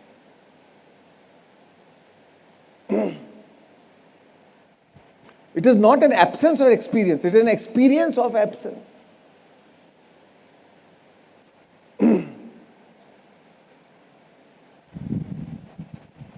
And the beauty is the moment you combine your natural breath with your awareness, the magic starts happening. That's why every conscious breath is a gain in consciousness. Every conscious breath is a gain in consciousness. If you are upset, if you are angry, if you feel lost, just close your eyes, observe your breath. Or start do breathing with awareness, the breath work. You'll see that it has gone now. It's no more there. The anxiety is no more there.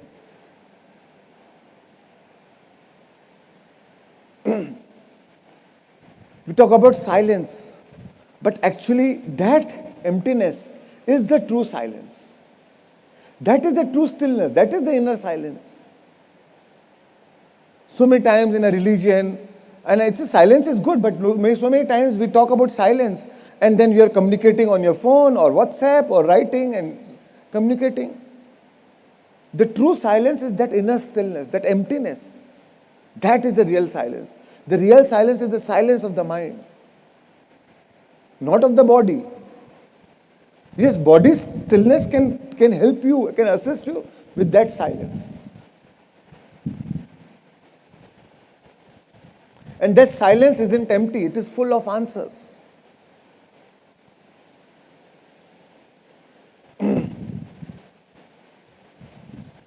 And in a way, it is alert stillness. You're empty, but still there is alertness. That is when you become consciousness itself. You become awareness itself. And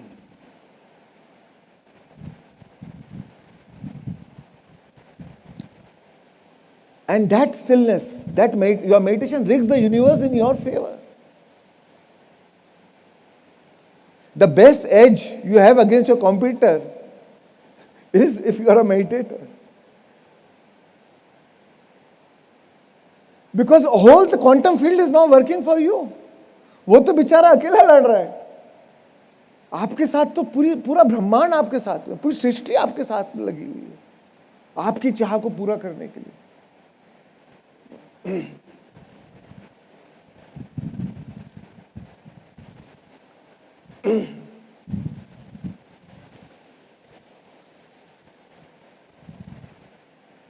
Lao Tzu said, all things in the world comes from being, right? But the being comes from non-being. All things in the world, whatever we create with our thoughts and emotions. But even that comes from consciousness. Everything comes from consciousness, that non-being. It's mind over matter, but consciousness over mind and matter. That is supreme.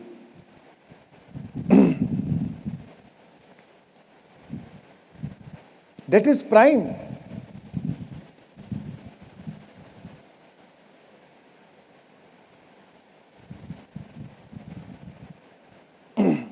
अगर दोस्ती ही करना है तो सीधे prime minister से करेंगे ना भाई,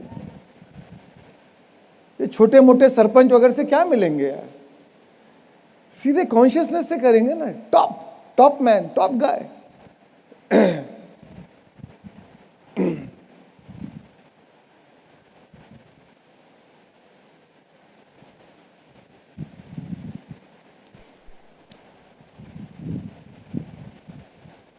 Lao Tzu said, in pursuit of knowledge, something is added every day. In pursuit of enlightenment, something is dropped every day. Right? So, during the day, you add everything, but again, during meditation, you drop something. You drop your fear, your anger, your frustration, all the resistance. You should go back.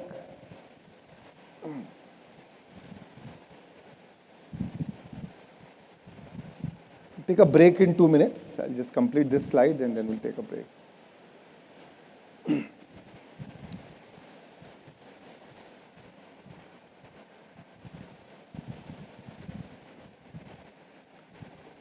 Most of the time we are focused on rearranging the circumstances of our life. But you do not find peace by rearranging the circumstances of your life. But by realizing who are you at the deepest level. Because your whole life will go in rearranging the circumstances of life. अब ये ठीक हुआ तो वो गड़बड़ हो गया, अब ये ठीक हुआ तो फिर वो ठीक गड़बड़ हो गया, चलते ही रहेगा। नहीं, अब ऐसा हो जाए तो ये हो जाएगा, ये हुआ तो ये हो गया, ये लड़की मिल जाए तो लाइफ में मजा आ जाएगा, अब शादी हो गई तो अब बच्चे हो जाए तो ये ठीक हो जाएगा, अब बच्चे ये पढ़ाई करके ये हो गए तो अच्छा हो जाएगा, अब उनकी शादी हो गई तो ये हो जाएगा, अब उनकी शादी में, बच्चे की शादी में कोई प्रॉब्लम आया तो वो ठीक हो जाए तो अच्छा हो जाएगा, फिर उनके बच्चे हो जाएंगे तो अच्छा हो जाएगा। Life will go on always कि अब ये होएगा तो ये ठीक हो जाएगा, ये होगा तो अब ठीक हो जाएगा, अब ठीक हो जाएगा, बस ये हो जाए तो अब ठीक हो जाएगा।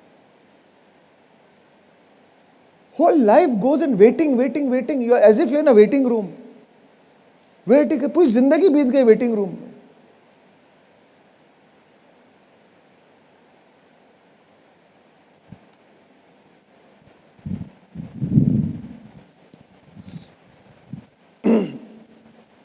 So,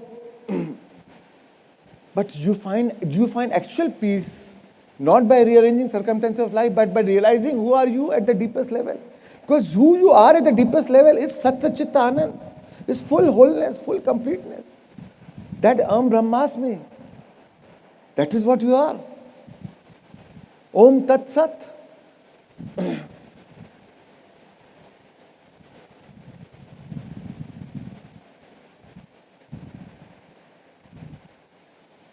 And that is when you feel oneness. When you realize your consciousness, oneness naturally comes up. Because everyone is consciousness. Feeling of love with everyone else is true oneness is feeling of love with everyone else. You naturally feel love for everyone else. And it naturally comes up. Somebody asked Raman Maharshi how to treat others. He said, there are no others.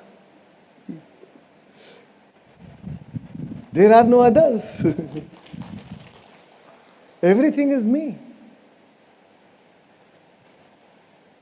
And that is the truth actually.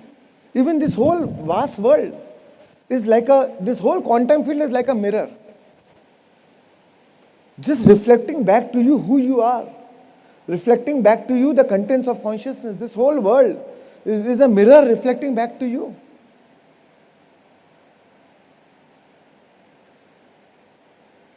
Now, if I am fat, the mirror will show I am fat.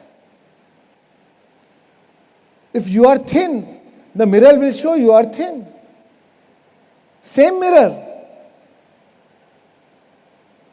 Same mirror showing different image.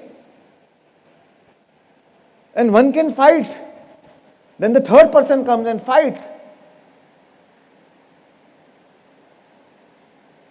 No, the mirror is like this. But actually the mirror is only reflecting everyone, each one of us. Our physical world, this three-dimensional reality is only reflecting what we are. When you rearrange your thoughts and emotions inside you, the world gets rearranged. If I am fat and if I lose weight, now the mirror shows me as a thin person. So the world is only a mirror, a grand big mirror, reflecting each one of us what we are.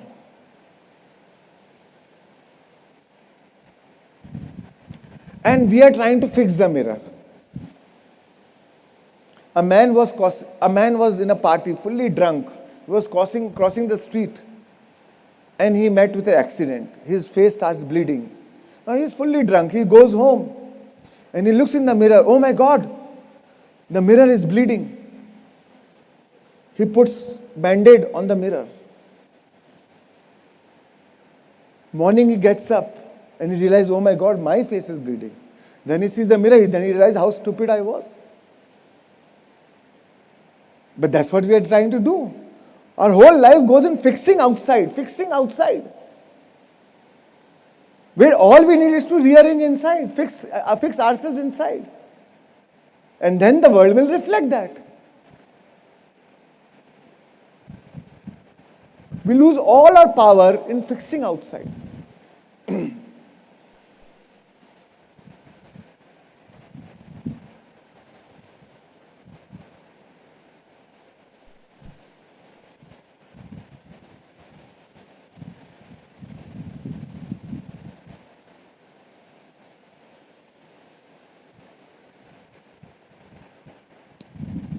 And the truth is, that is your true nature. Going within is actually natural to all of us. It is not something unnatural.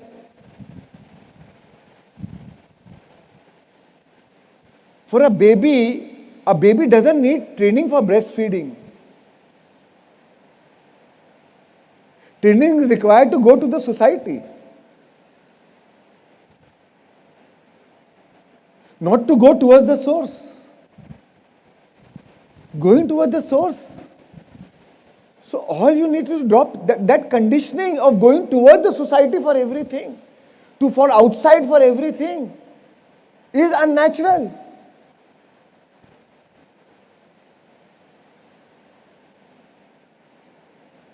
Your Brahmasmi, your consciousness is what you are. It is unnatural to seek it outside when everything is inside.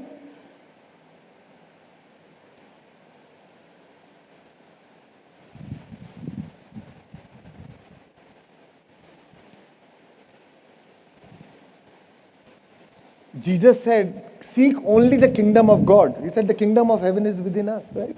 He said, seek only the kingdom of God, and then all else will be added on to that. Everything else will come to you.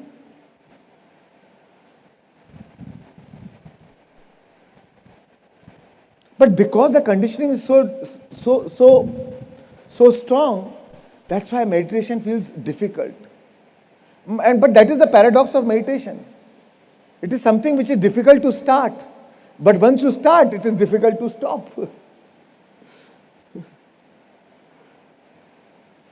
But that initial time, initial practice, it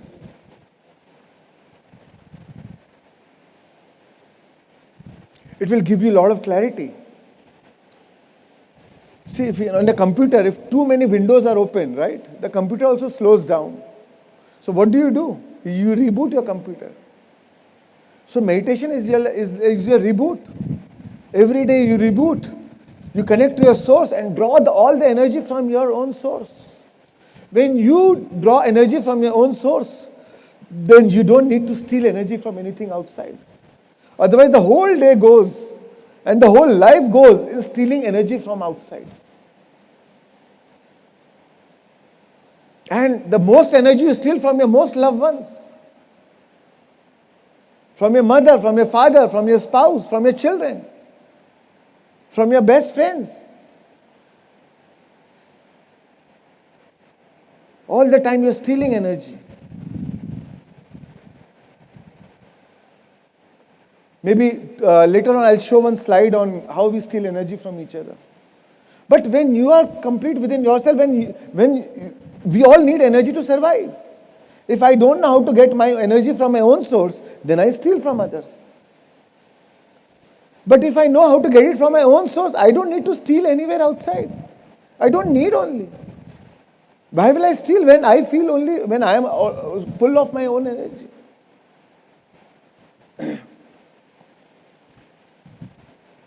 So every meditation is like a reboot, connecting to your own source, like you are plugged in, you are tuned in, turned in, tapped on.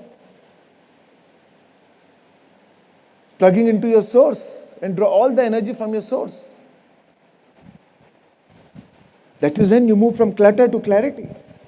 Otherwise the thoughts, bundle of thoughts and overlaying of thoughts, then one stream is coming from here, one stream is coming from there. There's so much of confusion. But when you become nobody, nothing, nowhere, no mind, no time, all of a sudden you get clarity. And that clarity is power. You will make the right choice. You will make the right decisions.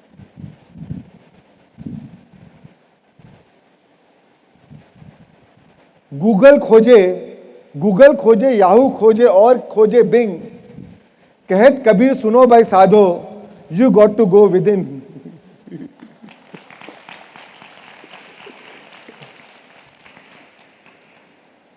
A lot of time people tell me, oh, don't you get FOMO?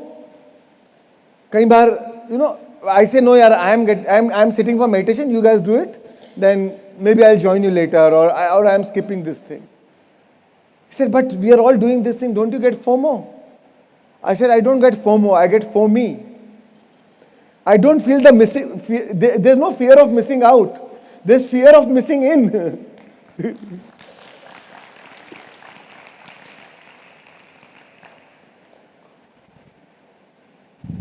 When I have the feeling of connecting to within in, then there's nothing is lost.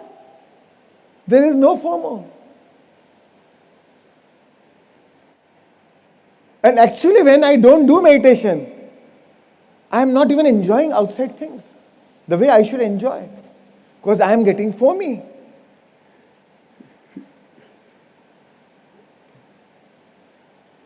Only when I feel complete, then I can offer my completeness to others. Then I can be completely with the time, with the things, with the situations.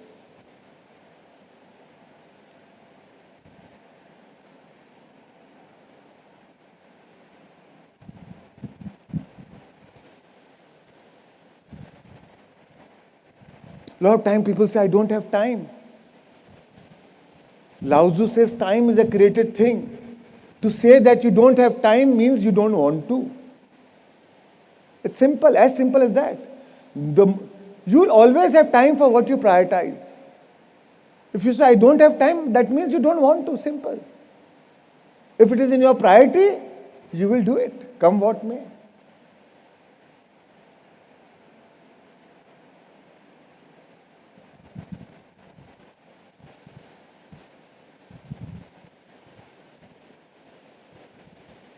And it is so powerful, breathwork, meditation. It can make a dead man walk and a dumb man talk. That is the power. Also, we've been hearing we know about IQ, we know about EQ, intelligent quotient, emotional quotient.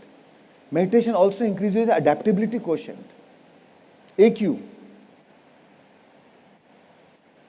Life is everything, what is constant about outside is change. And especially in today's time, where there is AI and technologies are changing so fast, we need so much to adapt to the new environment. By the time you get your degree, that degree is redundant because the technologies have changed. So what is important is your adaptation quotient. How you are able to adapt to the changing world order, to the changing life situations.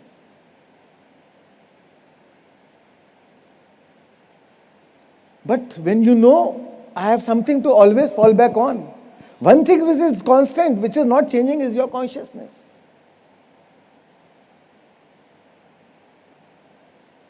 And when you know that source, when you know that connection that you have a connection to that, then outside thing will not make you feel insecure. You will adapt to life changes with easily and grace. You have a greater capacity to elegantly punch, to elegantly roll with the punches that life is going to give to you.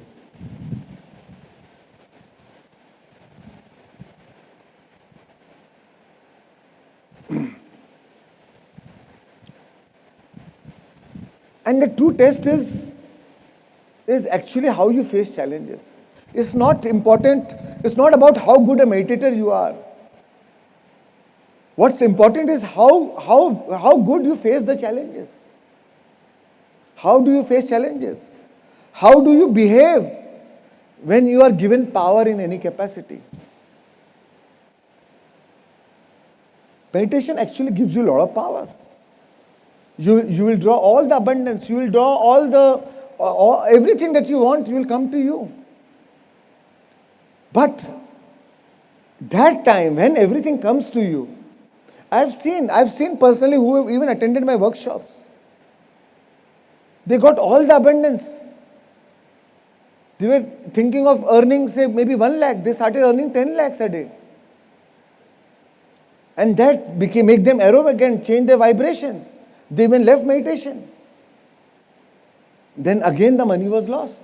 And then they come to me again. Arey, aisa hua, then. But when you are given power in any capacity, that is the time. That is the time when ego slips in from the back door and tells you, oh, you did it all. You are supreme. You are superior. Stupid people, they don't know anything. How smart you are to manifest what you want.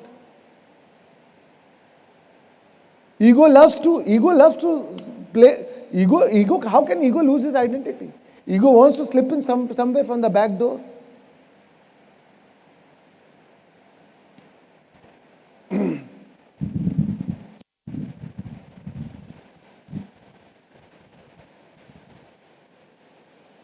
It has happened to me also.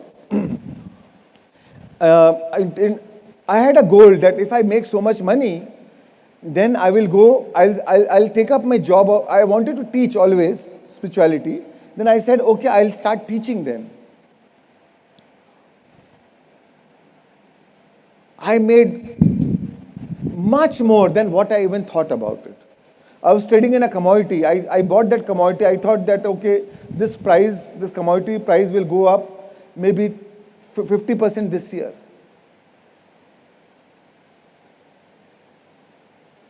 And the price went up by 21 times. 21 times. And that was not my intelligence. Of course, the universal forces were working to make that happen.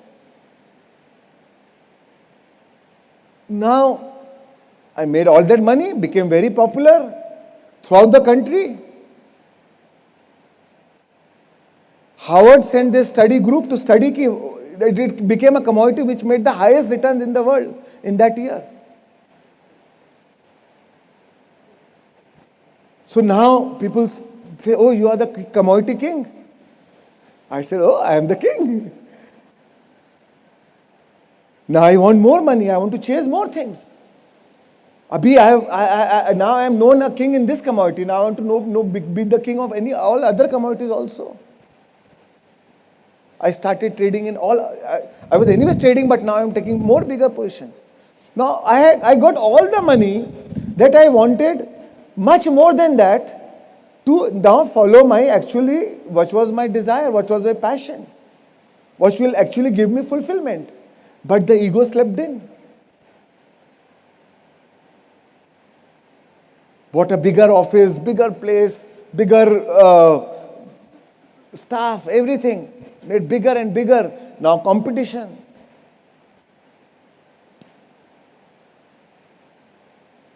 This was 2012. And by 2017, I lost a lot of money. And whatever money I made in last 5 years, I lost it all. Just one shift of some government policy, and at that time I was in Pyramid Valley, and there was a global festival spiritual scientist going on. The circular came, and within 1 week, I lost all the money I made in 5-6 years.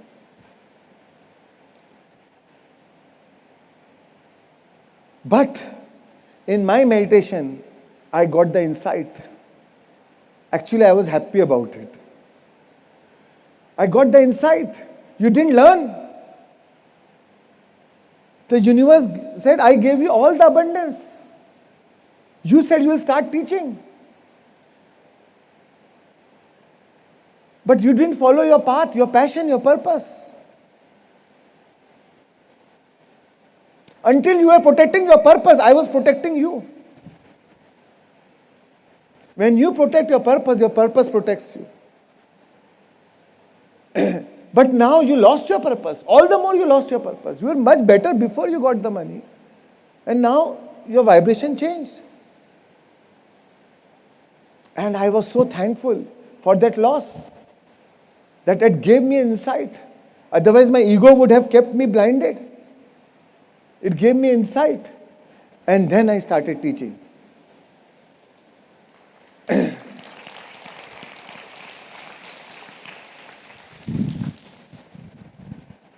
And now I feel so fulfilled. I feel I am the richest man on the planet. I feel I am the happiest man on earth. I feel what could be the happiest man on earth can be better than me? How else can it be?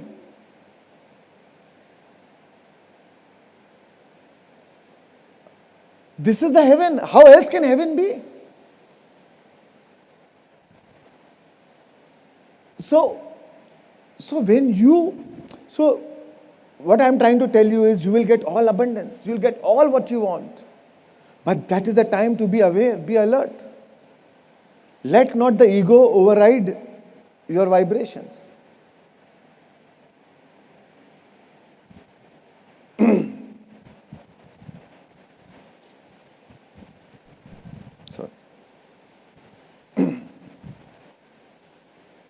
Sorry.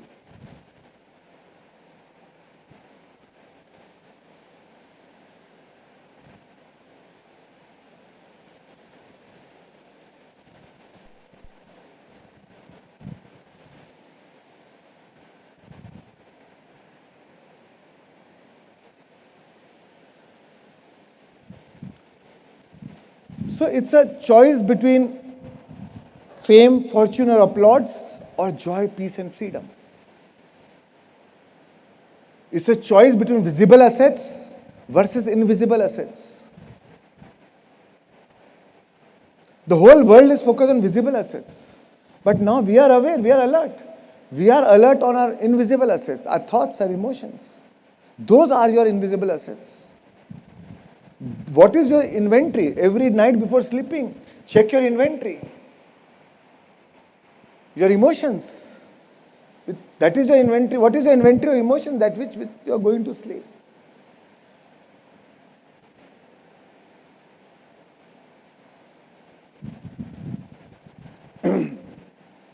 And that is the inventory which you are going to carry when you vacate your body. So that is your wealth which you are going to carry.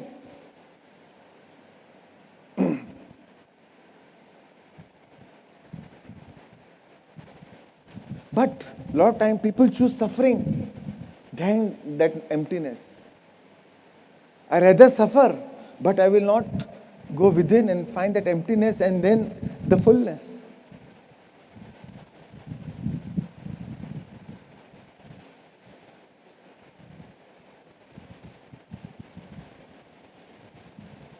What makes you useful? What makes a pot useful? You make a pot out of the clay. It may be the most beautiful pot, but what makes it useful? Can you tell me what makes it useful? Sorry? It is the emptiness inside. We may make the most beautiful pyramid, but what makes it useful is the emptiness inside. You may have the most beautiful body or the most beautiful possessions, but what makes you useful is your emptiness inside.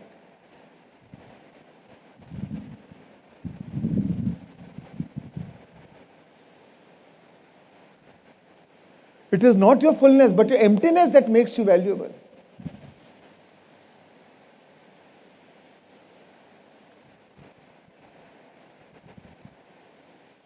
Thirty spokes share the same wheel hub, but it is the center hole that makes it useful.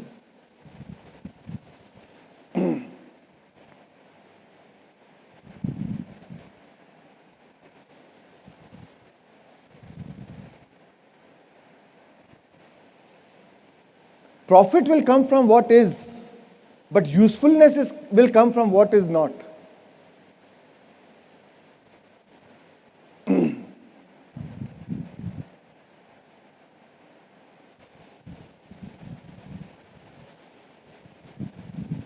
Albert Einstein said, I think 99 times and find nothing.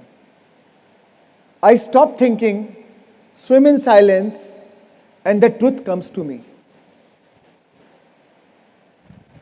So it will give you all your intuition. All the answers of all your even daily life challenges, problems will immediately come to you. That insight will come to you. Insight comes from inside. When you're in tune with yourself, you get that is where you will get the insights. That when you're in tune with yourself, that is where you'll get the intuition. In tune with intuition.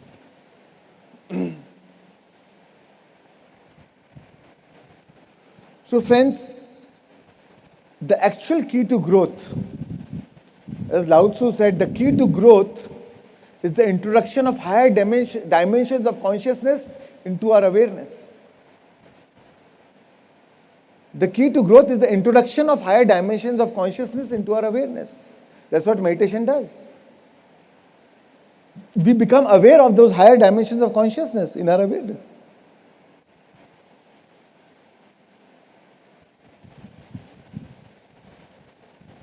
That's why the last words of Buddha were, be a light unto yourself.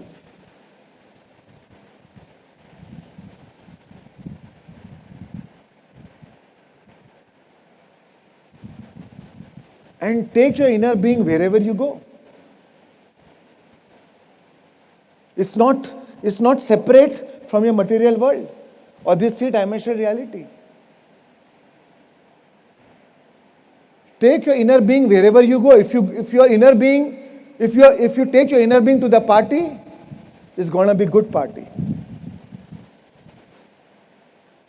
If you take your inner being to the restaurant, the food you eat will be good. You will enjoy that food. Your cells of the body will enjoy that food.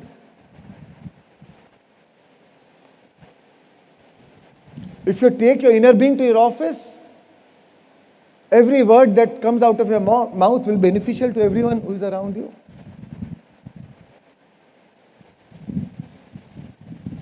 So don't go anywhere without your inner being. When I say inner being, means without your alignment. Your alignment is all that matters.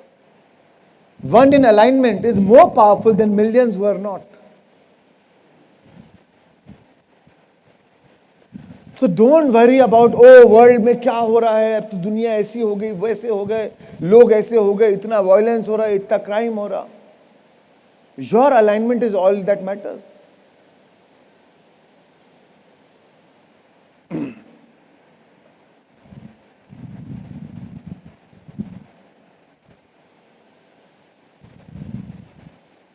And if you carry your inner being, if you carry your alignment everywhere, wherever you go, then everything in whatever endeavor you take part,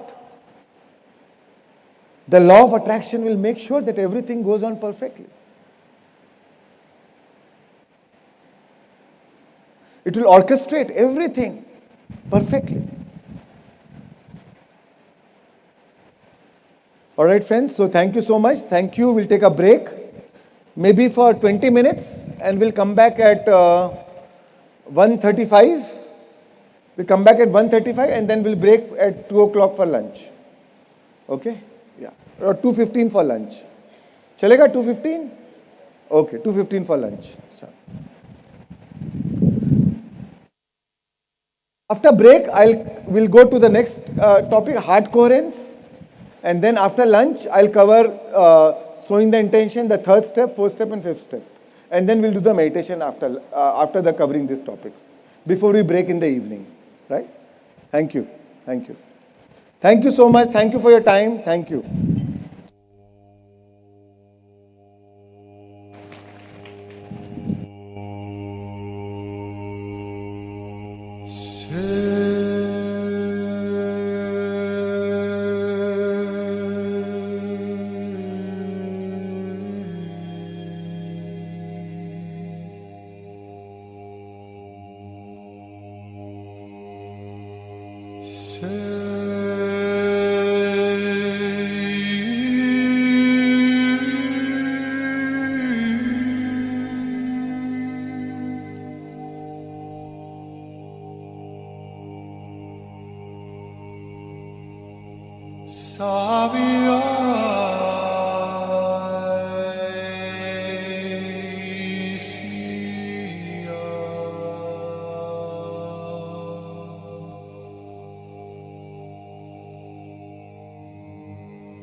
Okay, welcome back, friends. Please settle down.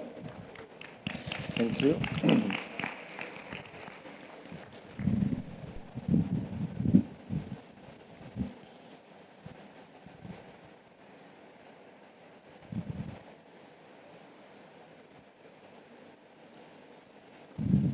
So for manifestation, I was talking about 5 steps. So first step, I've told a lot in many different ways. Is hardcore brain coherence, anapansati, with the help of anapansati, you go into the brain coherence. Now, second step is heart coherence, right? So, now in the second step, you breathe from your heart. And we've been practicing now, you all know what is heart coherence is, right? So, again, where your attention goes, your energy flows. So, give all your energy. Now, this is the center of emotions, right? This is the center of feelings. When you give your energy to that center, slowly, slowly your emotions will start transforming, right? Also, during the meditation, when we do heart coherence, I will tell you to express gratitude for all what you have in your life, right? Gratitude is one powerful way to instantly change your vibration, to instantly change your emotional state. If you are going through any anxiety, write 10 things you are grateful for, and write with properly which you really feel grateful for. I promise you, by the end of 10th, even before you reach 10th, the anxiety will disappear. Because when you express gratitude, your brain releases 2 chemicals, dopamine and serotonin. Those are pleasure chemicals, happy chemicals. And so gratitude is an antidote for anxiety. During this step, during heart coherence, we express gratitude, we acknowledge the good that we already have in our life. Acknowledging the good that you already have in your life is the foundation for all abundance. Because when you acknowledge what you already have in your life, or when you are grateful for what you already have in your life, your mind does not know, or the universe does not know, that the vibration you are offering of thankfulness is because you already have something in your life, or because you expect something and then you are already thanking before it happened? Or right now somebody gave you something and you are feeling thankful? All the universe is your vibration, is of gratefulness. Okay, so let me give you more of what you can be grateful about. So, very easy way to change your vibration is to feel grateful. It's very, because what you already have in your life is real, right? You're not even faking it. It's actually real. And no matter whatever challenges or whatever is your circumstance, we all have something in our life, always, which you can be grateful about. And that changes your vibration. And that change of vibration helps you to further change your vibration, because it builds a momentum. Right? If I want to, say, take a long jump, what do? I go a little behind. Walk a little bit and then take a jump. Then I am able to take a bigger jump. Because what happened is I got the momentum. So that gratitude gives you that momentum to change your emotional state, to change your vibration. Before going to the third stage, you're already in a state of momentum now, in a right vibrational momentum, right emotional momentum.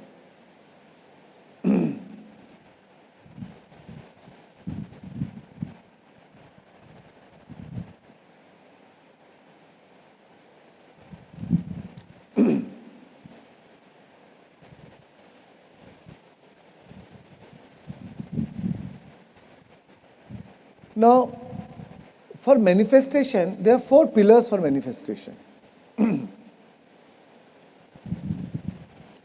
One is gratitude.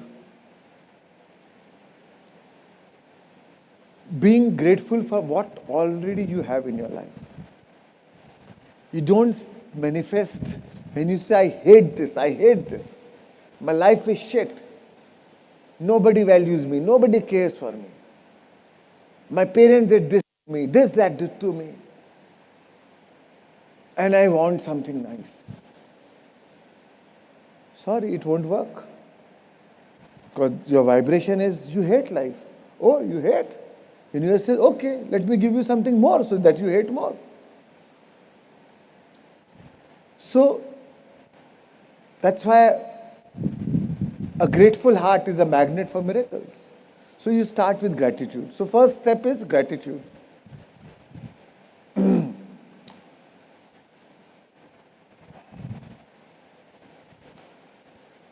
Then second is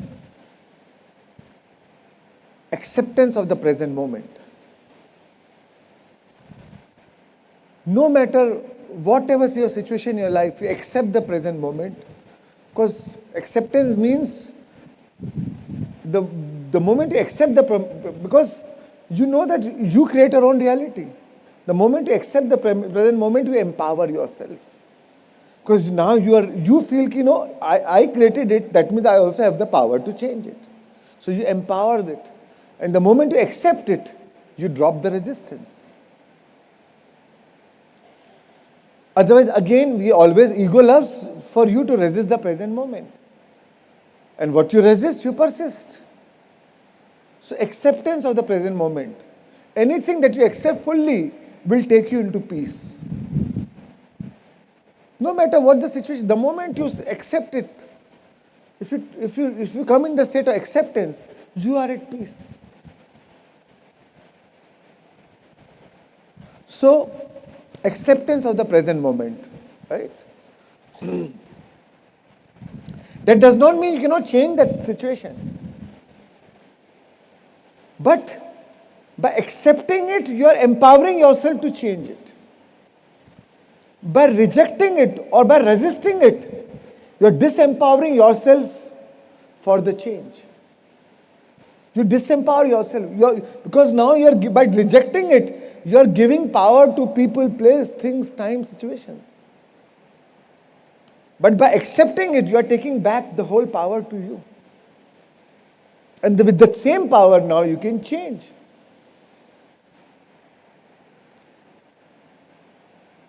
So gratitude, acceptance of the present moment, and third is being content, being satisfied with what it is. One who knows enough is enough will always have enough. Because when you are content, when you are satisfied with what it is, again the vibration is of satisfaction. Then you say, oh, you are satisfied? Let me give you more situations so that you feel more satisfied. But if you are, say, manifesting out of lack, then no matter what you are visualizing, but if you are feeling it from the lack, then you will create more of lack.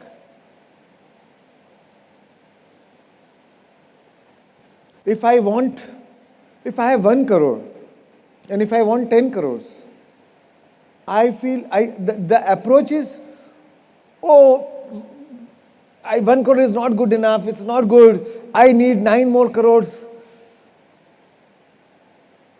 I can't do anything with whatever I want, I can't do nothing with this 1 crore. And then I want 10 crores, and you're visualizing 10 crores coming, but inside you're feeling lack with the current 1 crore. So now you will create more of lack into your life. वो 1 crore भी चला जाएगा. And then you will say, अरे ये श्रेयांश ने तो मेरा 1 crore भी चुरा लिया.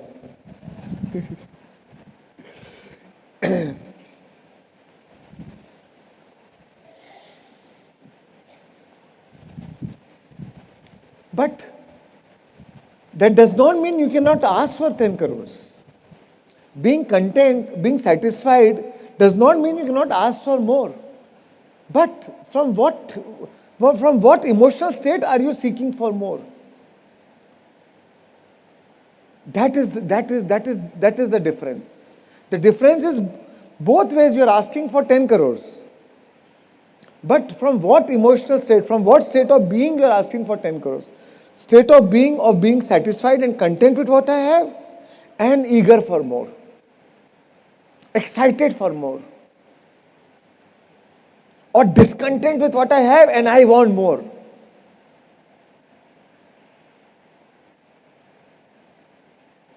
Right? When you're discontent and then you're asking, you're trying to force the outcome. And when you're content with what it has and then you're wanting, you're in the flow.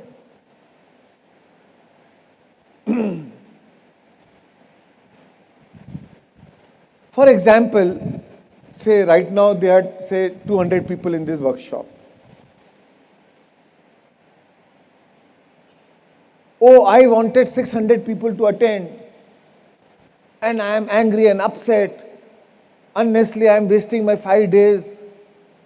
I could have done this, I could have done that. Until next time I get 600 registration, I will not do the workshop. Now I want 600 and I am discontent with 200. That is one way of asking.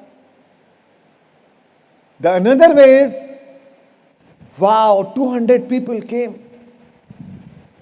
200 people took out their time and to listen to me. With my giving 1 hour, I am getting 200 hours back. What a blessing. What beautiful. This is so exciting. If I am able to impact 200 lives, it will be so exciting next time if there is 500 people. Wow, it will be so much fun if there more people can join. I am eager for more. I am excited for more. Right? But I am so grateful. I am so content with what I have. How many numbers of people came? So, there's a difference, right? So, from what state of being you are asking for more? So, that's why content is the key. So, first step is gratitude. Second pillar is acceptance of the present moment. Third pillar is content.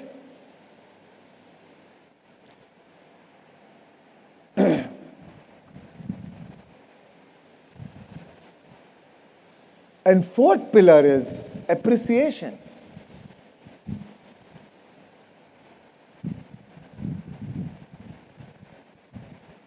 What you appreciate, appreciates in your life. Now, appreciation does not mean something personal. If you want something in your life, you can be appreciative of those who have that in their life. But when you are appreciating others' abundance or others' wealth or others' health or others' relationship,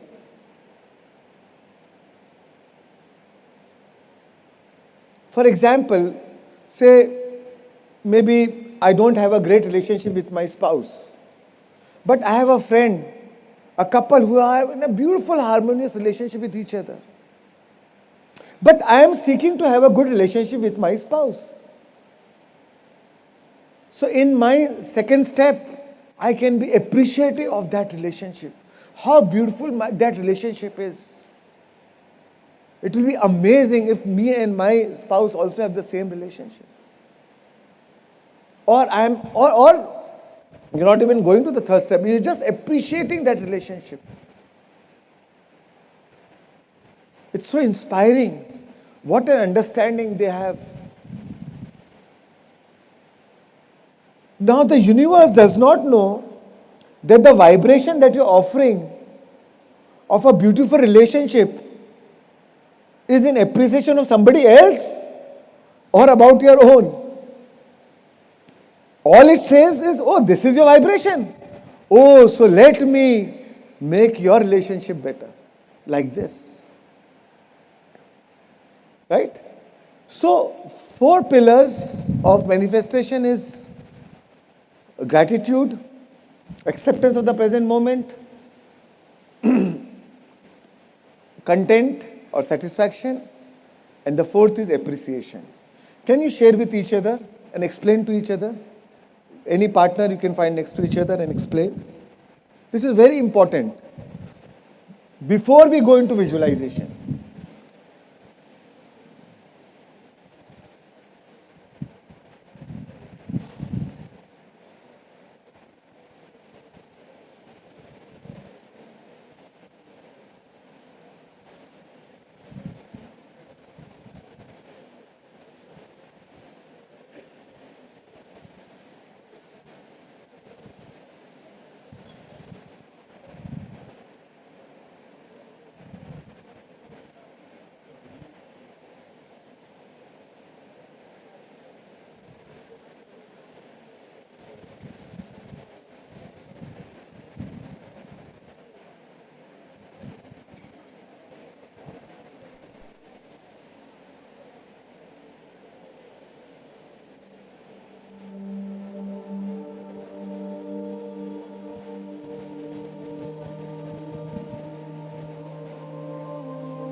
Sir, can I ask you one question? So the Yeah. difference between gratitude and appreciation. So if when I appreciate something, like when I'm thankful for, it's gratitude.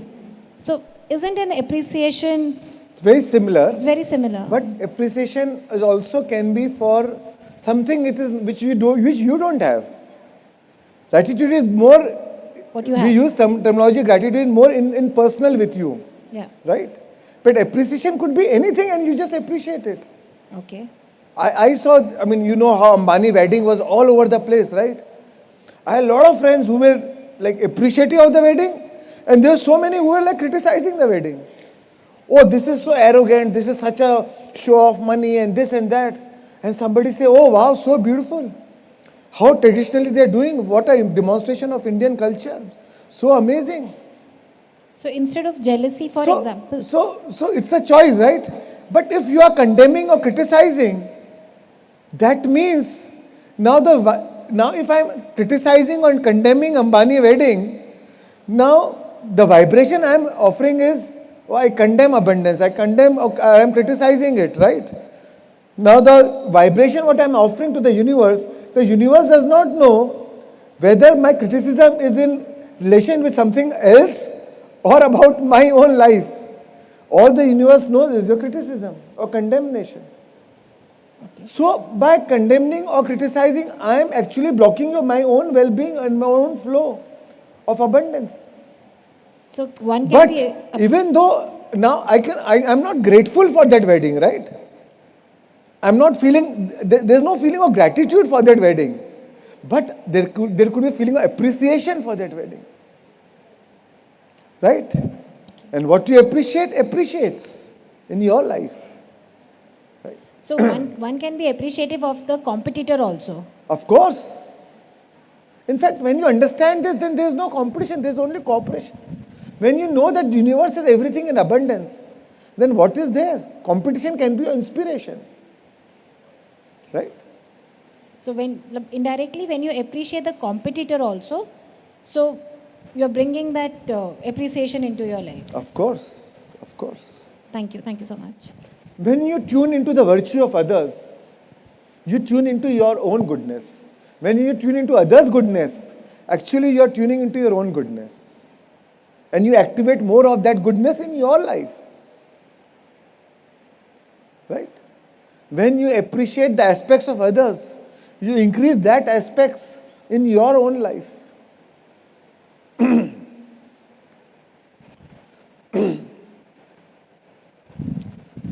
So these are the 4 important things.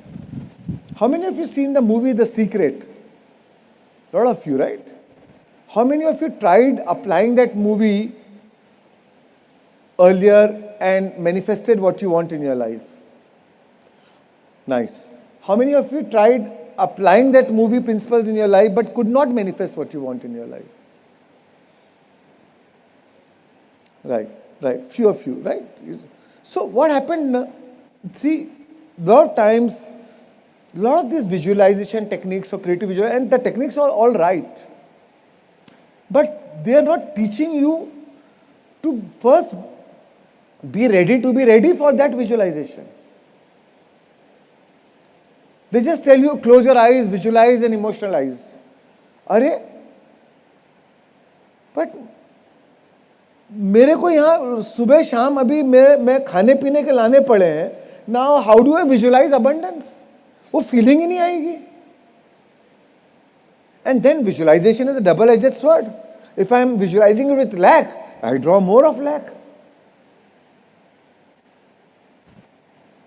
So that's why these first 2 steps are very important. First step क्या करता है? आपको current situation से withdraw करा देता है. तो आपका resistance खत्म हो गया. Second step ने आपका emotional transformation कर दिया. Because you always think equal to your emotional state. जब आप right vibrational, right emotional state में रहेंगे, तो फिर अच्छा सोच अपने आप पैदा होगा. फिर वो सोच के अनुसार वो भावनाएं भी पैदा होगी. नहीं तो सोच अलग डायरेक्शन में, भावना अलग डायरेक्शन में. That's why first 2 steps are very important. When the farmer is sowing the seed, वो पहले क्या करता है? जमीन को तैयार करता है, राइट? हल जोतेगा, खाद डालेगा, पानी डालेगा, राइट टाइमिंग देखेगा, सीजन कौन से सीजन में मैं बो रहा हूं, जब उसको सही पानी मिलेगी, धूप मिलेगी, तब वो बीज बोएगा. तो ऐसे थोड़ी बो दिया, आज मन आया चलो अभी दे जाओ, डाल दिया बीज, हो जाएगा. So the preparation is important. So first two steps are the preparation for your manifestation.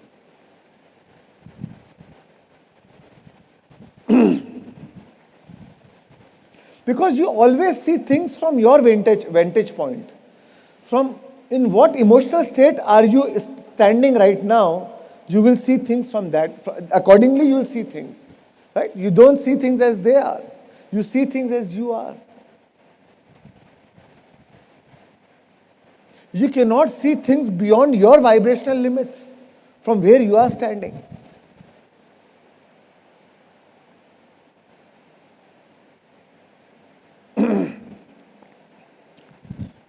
When you change from fear-based emotions to love-based emotions or positive emotions, you change your vibration, your perspective changes. अगर आप और हम इस room में बैठे हैं और मैं यहीं से देख रहा हूं, तो मुझे ये सब लोग दिख रहे हैं, राइट? पर अगर मैं फ्लाइट से देखूंगा, या आज मैं मान लीजिए माउंटेन टॉप पे जाके देख रहा हूं, तो मुझे काफी बड़ा और ज्यादा चीज दिखेगी, राइट? अभी मुझे यही दिख रही है जो चार दीवारों के अंदर है. अब अगर मैं पहाड़ पे चढ़ के देखूंगा तो मेरा हॉराइजन चेंज हो गया. अगर मैं ऊपर और फ्लाइट से देखूंगा तो मेरे को और पूरा बेंगलोर दिख रहा है. So when you raise your vibrations, your horizon changes. Your perspective changes. Your perspective of life changes. Because now you are not narrow focused. You are not obsessed with current issues. You are not in a flight and fight mode. You are in a relaxation state. You are content. You are grateful. You are appreciative. You are acceptance of the present moment. Now you are in a right vibrational state. So the higher the vibration, the broader the horizon, the deeper the perspective, the bigger the perspective.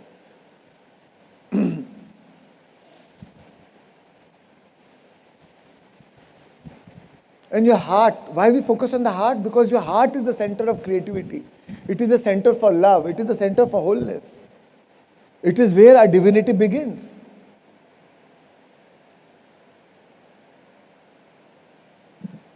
Because what you feel is what you attract, right? So the more coherent the heart, the more coherent the energy, the more resonance and harmony we can create in our life. Because when you change your emotional state, when you right emotional state, that is your vibrational output to the universe. Universe works on the principle of resonance. What is the resonant frequency? And it will match that, right? What are you reverberating to the universe? That is what you will draw. Yeah. Mike.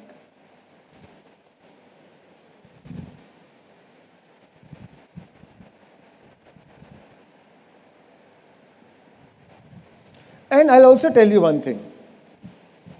Unless you're in a right vibrational moment, unless you're in a right emotional state, don't visualize. It will backfire otherwise. If you're wanting something, but the feeling is in opposite direction, then don't do that.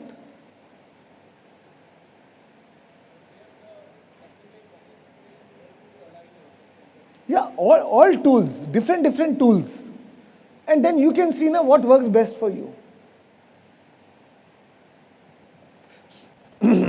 So, yeah. Sir, I would like to ask regarding the manifestation. There are 4 pillars you said. One is gratitude or appreciation. लेकिन मैं बचपन में से सुन रही हूँ कि कुछ अच्छा बोल दिया तो सर पे चढ़ जाएगी या नज़र लग जाएगी, वो सब क्या है? What is that? कुछ जैसे sometimes I am also scared to say some appreciate my childrens also if they are doing something और my husband is doing some good habit, I scared to appreciate him. It feels like it is going. If I appreciate him, it will go. Something like that I feel sometimes. Right. So, see, it's a vibrational universe. It's not about what you're doing. It's from what state of being you are doing. आप मुंह से तो appreciate कर रहे हो, पर मन में ईर्ष्या है, तो फिर नजर लगेगी ना. मुंह से appreciate कर रहे हो. Doing is about appreciation.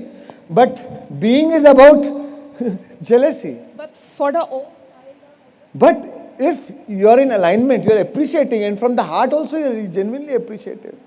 फिर नजर कैसे लगेगी? फिर अच्छी नजर लगेगी. नजर लगेगी, अच्छी नजर लगेगी. Right? Yeah. Yeah.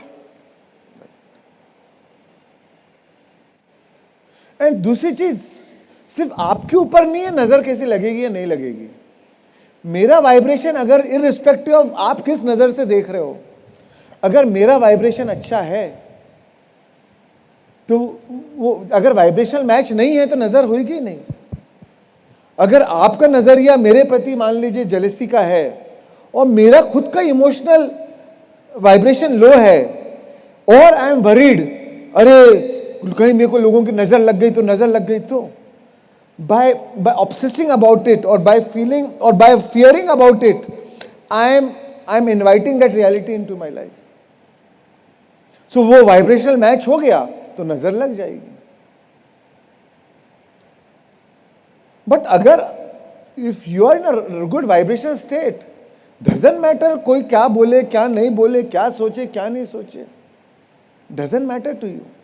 But if you are obsessing about लोग क्या बोलेंगे, लोग क्या सोचेंगे, लोग क्या करेंगे, तो फिर उनकी नजर लगेगी. Because your emotional dependency, your emotional health depends on their opinion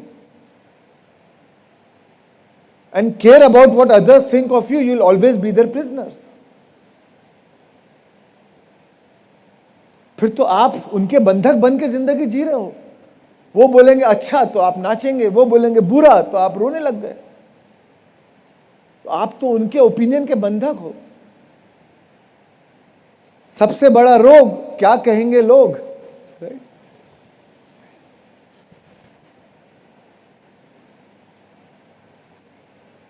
yes.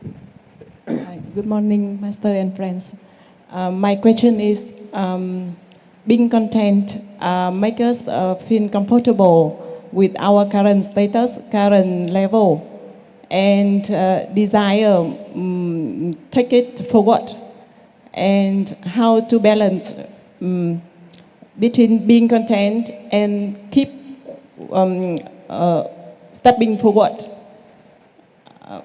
Yeah. Right. So let me reframe your question if I am right or not. So she's saying, how if you feel content, how do you balance that whether what you desire, then maybe the desire will not come. And if you desire and then you are content, how do you balance how much to desire or to stay contented? Yes. Is that your question? Yes. Yes. Right. Thank you. So when you're in a right vibrational state, the desire comes forth from within. Because it is not desire, it is inspiration. It is the excitement, it is the eagerness.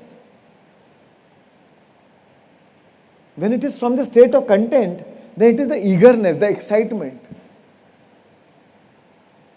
If I am teaching today 200 people and the content I am feeling, the fulfillment I am feeling is so amazing. And this workshop will inspire me to now do more workshop.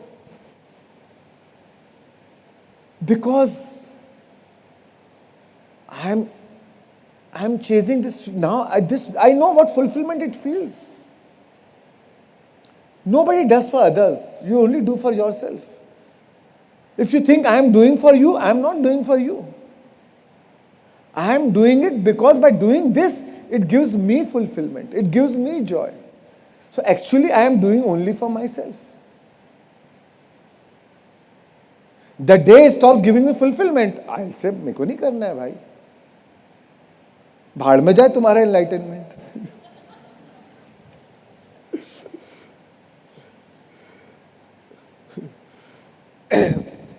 So we all do it for ourselves. It's a myth. We believe that, oh, I am doing for others. I do so much for others. Ego loves make you believing that. But truth is, we all do it for ourselves. And when you feel content, when you feel that fulfillment inspires you for more. Right? That inspiration comes. I was reading one story of one lady, I don't remember her name.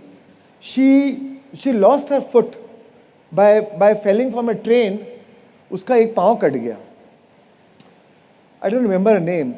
And she climbed Mount Everest. Arunima, right? Now, normally she was never a climber.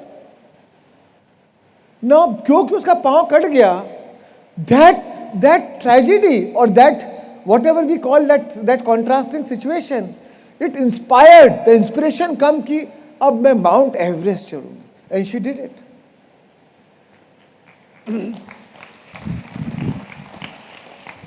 So, the desire is born out of the contrast. Right? The desire is not born, अगर सब चीज normal रहती तो desire born ही नहीं होता. She would have lived like an average person, died like an average person. But the desire is born out of contrast. So many times the inspiration comes, but she could have lived differently also, right? She could have said, अब मैं क्या करूं? अब तो मैं कुछ नहीं कर सकती. My life is a tragedy. And should have been caught in that vicious cycle and remained there. Right? So it's a choice. It's always a choice. But that's why we do brain coherence, heart coherence, so that before we ask for our manifestation, before we get into that, we are in a right vibrational frequency, so that we are seeking, we are desiring, or what we want to manifest is coming out of inspiration. You are coming out of motivation. It is a joy of creation. It is not the pain of present moment. It is the joy of creation. I will give another example for example, if Mahatma Gandhi feel content with British people present here, because maybe if he tries to find some good things in that sense, he could find. Example, the British can bring more civilization, bring something good things to Indian people, and if Mahatma feel okay with that, we feel satisfied with the good aspects, he would never have desire to free India from British. See, I'll tell you, we get too lost in doing. And all we are trying to here do is change your state of being. And from that state of being, you're doing what you're doing. Right? Whether it is the Britishers or this or that. I'll tell you one example. I have my distant cousin who was looking after one of my factories. And I realized, we got to know that he's been siphoning a lot of money for many years, and really has siphoned a lot of money. And of course, first time, and the moment I got to know about it, with all the proof, with all the evidence, I was hurt, I was angry. How can somebody do this to me? I trusted him so much, fully, blindly, and he's been doing like this. But then I realized that, okay, what is this trying to teach me? What is the lesson? Eventually we all create our reality. So The first challenge is not the challenge outside. The first challenge is to deal with my anger and my resentment or my hurt. That is the real challenge. So then with meditation, I was able to transform my emotion. When I transform my emotion, forgiveness came naturally to me. I was able to, it came naturally. Right? Then when I met him, I told him, bhai, you accept whatever you have did, and whatever you want to give back, give me back. He said, no, I have not done anything wrong. I have not done anything. So twice, thrice, I tried to reach out, let him know कि I am okay to forgive and forget. But अभी जो तेरे को लग रहा है, ठीक लग रहा है, दे दे वापस. He said, नहीं, मैंने कुछ गलत किया ही नहीं. In spite of all the evidences, I filed a legal case against him. Right? So it's not that I didn't take the action against him. But in that action, there was no resentment, there was no anger, there was no frustration. So it's not about my doing, it's about my state, from what state of being I was doing what I am doing. Now I could have still filed a legal action, but out of anger and frustration and out of resentment, or साले को सबक सिखा दूंगा, उसको छोड़ूंगा नहीं, ऐसे कैसे किया, it could be many things like that. But there is no negative emotional charge. So what is important is from what state of being you are doing what you are doing.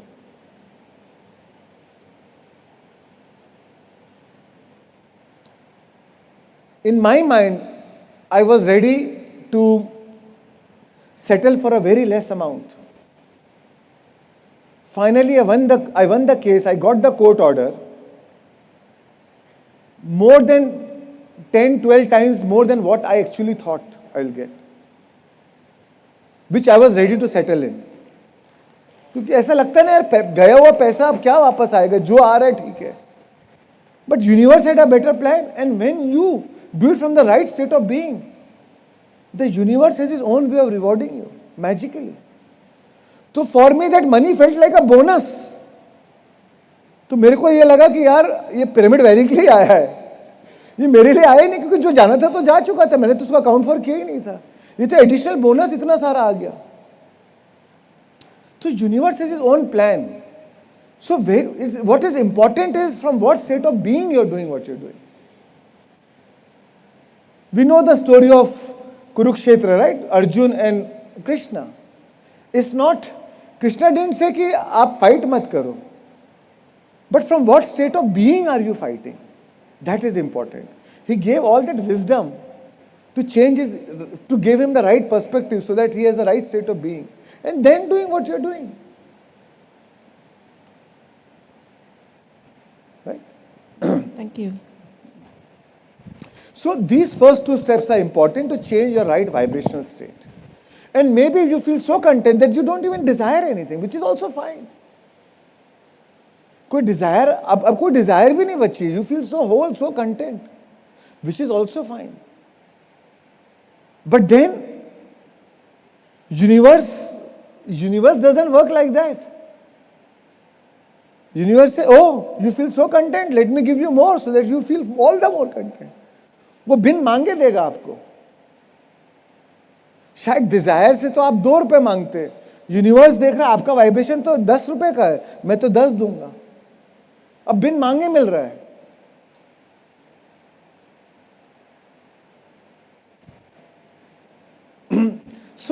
So universe has its own way of doing things. Right? So we'll take a break for lunch now. And what time do we meet? We meet at 3:45. 1 hour, 15 minutes is good enough, or 1.5 hours? Whatever you say, we have time. So, sorry? 1.5 hours, okay. So we meet at 4 o'clock now, okay? Sorry we are running late today.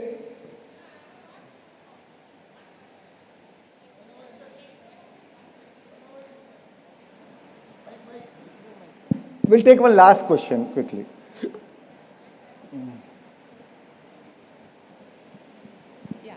Hello. Yeah.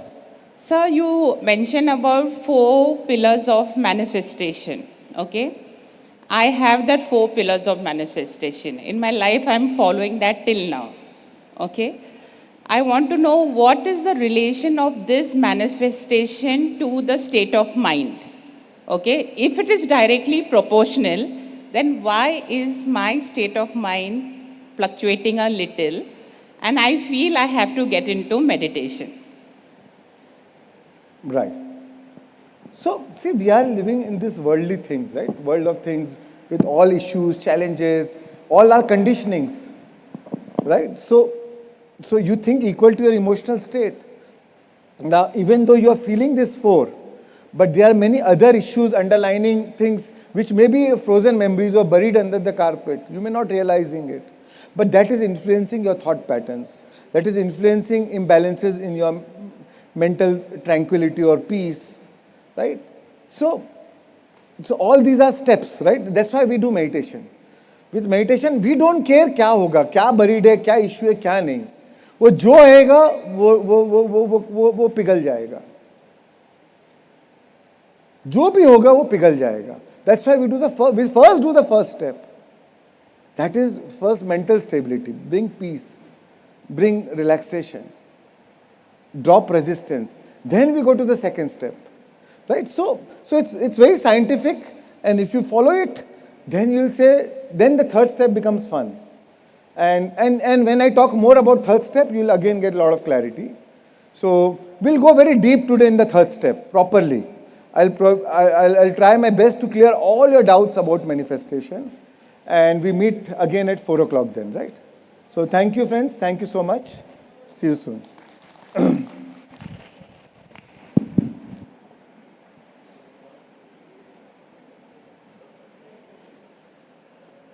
Good afternoon, everybody. So about the book vouchers, you will get them on the Soul Lab app itself under my booking section. And if you have any more queries about it, you can contact us at help desk downstairs. And for travel inquiries, just contact Sonam at Soulness Reception. Also, we have a feedback form on our Soul Lab app, so please do fill it. Thank you.